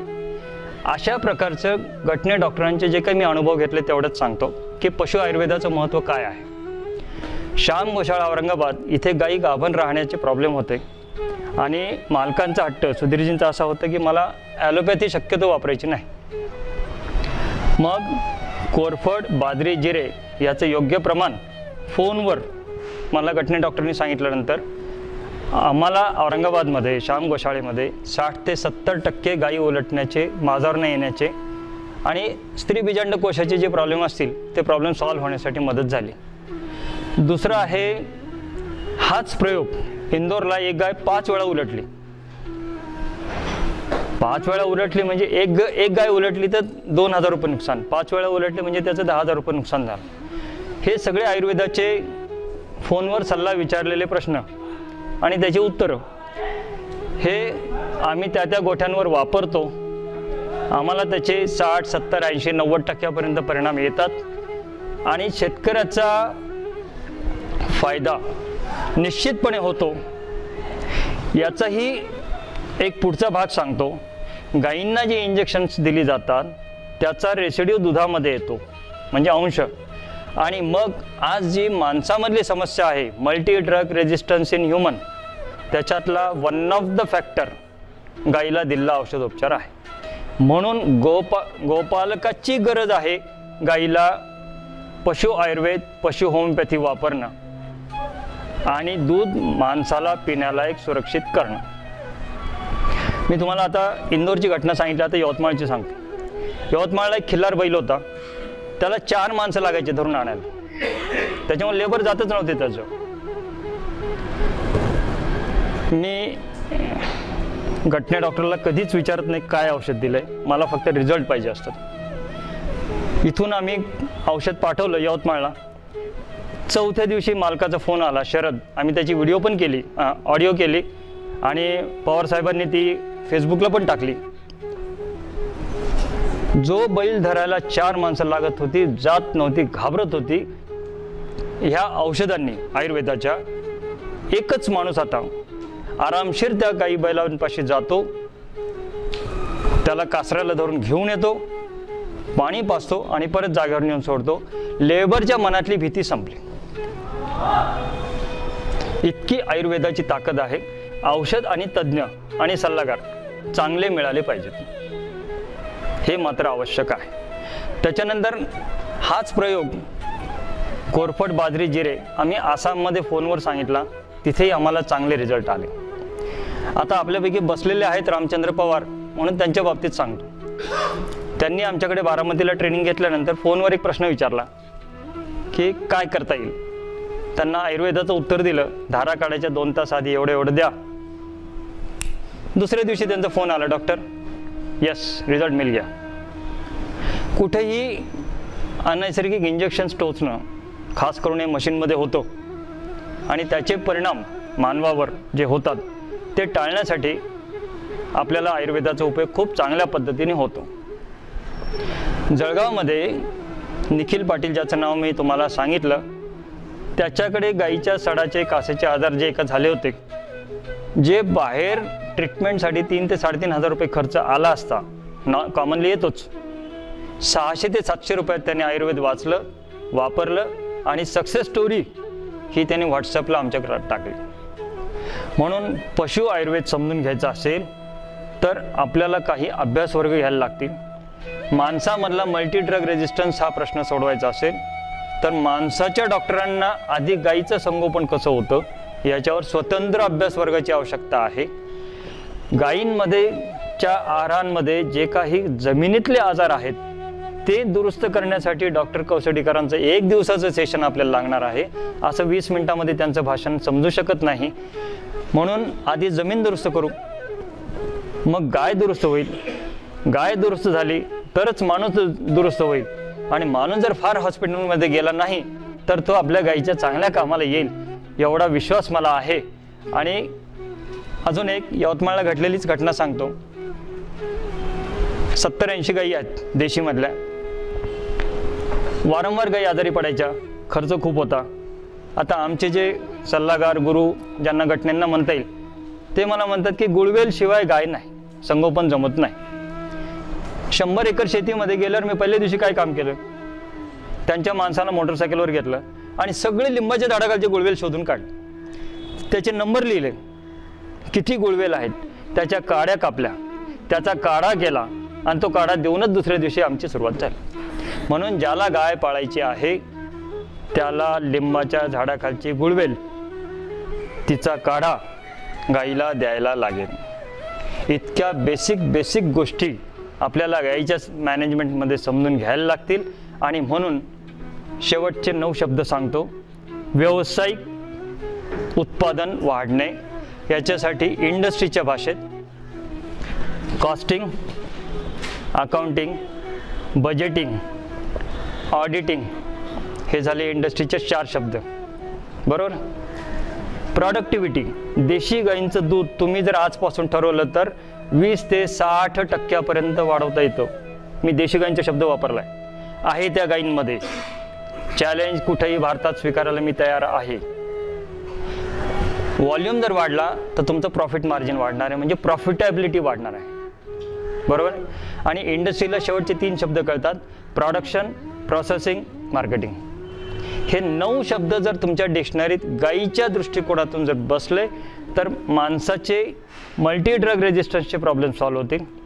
गायीमध्ये कमी आजार, म्हणजे आजार कमी होतील, आजारावरचा खर्च कमी होईल, शेतकऱ्याच्या खिशामध्ये पैसे जास्त राहतील आणि दुधाची गुणवत्ता वाढणे, हे जे आता झालेला विषय आहे, दुधाची गुणवत्ता वाढणे. तर पुण्यापासून जवळच एका गोशाळेमध्ये दूध फारच खारट लागायचं.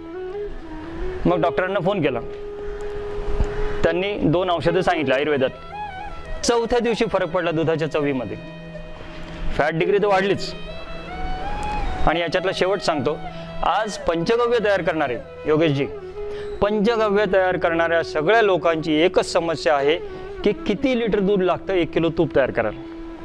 आणि ऑन ॲन ॲव्हरेज साधारण रोज 30 फोन येतात की आम्हाला तूप तयार करणं परवडत नाही.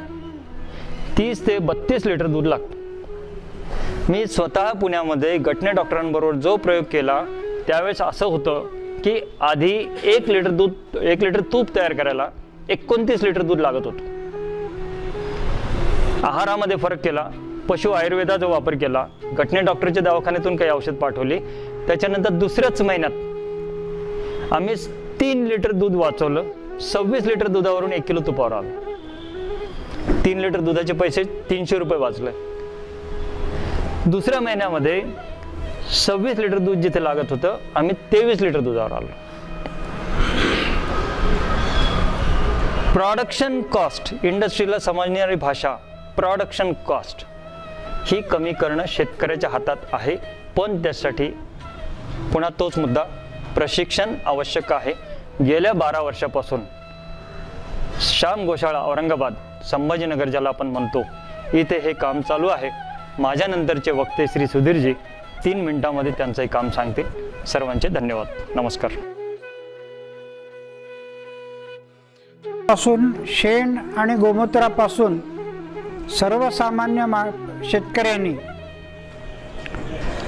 कमीत कमी खर्चामध्ये रोख पैसे कसे कमवायचे याचं प्रशिक्षण आम्ही देतो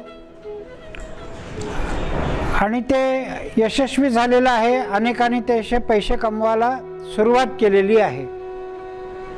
कारण कोणतीही गाय कितीही दूध देणारी असली तरी ती फक्त 6 महिने दूध देते आणि 12 महिने चारा खाते. पहिले 3 वर्ष दूध देत नाही, शेवटचे 3 वर्ष दूध देत नाही. म्हणजे तिच्या आयुष्यामध्ये ती 40% कमी कालावधीमध्ये दूध देते. आणि आपली गोशाळा जर फक्त दुधाच्या पैशावर जर अवलंबून असेल तर आपली गोशाळा प्रॉफिटमध्ये येण्याची शक्यता फार कमी आहे. कारण प्रोडक्टिव्हिटी 40% कमी आहे. पण कोणतीही गाय जन्मल्यापासून मरायच्या 1 क्षण आधीपर्यंत शेण आणि गोमूत्र देते. त्यापासून पैसे कसे कमवायचे हे आपण शिकलं पाहिजे. विविध प्रकारचे आपल्या स्वतःच्या शेतीमध्ये लागणारी खतं, मूल्यवर्धित खतं कशी तयार करायची, गोमूत्रापासून मूल्यवर्धित कीट नियंत्रक कशी तयार करायची याचं प्रॅक्टिकल प्रशिक्षण आम्ही देतो. गेल्या 2 वर्षापासून गोवंश आरोग्य रक्षक, तेही होमिओपॅथी पद्धतीने आणि आयुर्वेदिक पद्धतीने कसं करायचं याचं प्रशिक्षण आम्ही द्यायला सुरुवात केलेली आहे. शेण आणि गोमूत्रापासूनचं जे प्रशिक्षण आहे ते दरमहा होतं आणि गोवंश आरोग्य रक्षकाचं प्रशिक्षण दर 3 महिन्यांनी किंवा 4 महिन्यांनी होत असतं. गायींना होणारे आजार कसे ओळखायचे, त्याचं डायग्नोसिस कसं करायचं आणि होमिओपॅथी पद्धतीने आणि आयुर्वेदिक पद्धतीने ते बरे कसे करायचे याचंही प्रशिक्षण तिथे दिलं जातं. त्याचा पायलट प्रोजेक्ट म्हणून देवगिरी प्रांतामधल्या 15 जिल्ह्याचं आम्ही निवड केलेली आहे. प्रत्येक जिल्ह्यामधून 1 गाव निवडलेलं आहे आणि त्या एका गावामधले 1 किंवा 2 कार्यकर्ते निवडलेले आहेत. त्यांना प्रशिक्षणाच्या बरोबरच औषधाचं किट सुद्धा दिलं जातं आणि त्याचे परिणाम ते सांगतात. तर त्याचे उत्तम परिणाम आलेले आहेत. पुढच्या कालावधीमध्ये ही 100 गावं दत्तक घेण्याचा विचार आहे आणि तिथे एक किट देऊन त्याचा फायदे मोजले जाणार आहेत. याबद्दल काही अजून शंका असतील तर विचारा. सुधीर विद्वांस, श्याम गोशाळा, 9422 708331.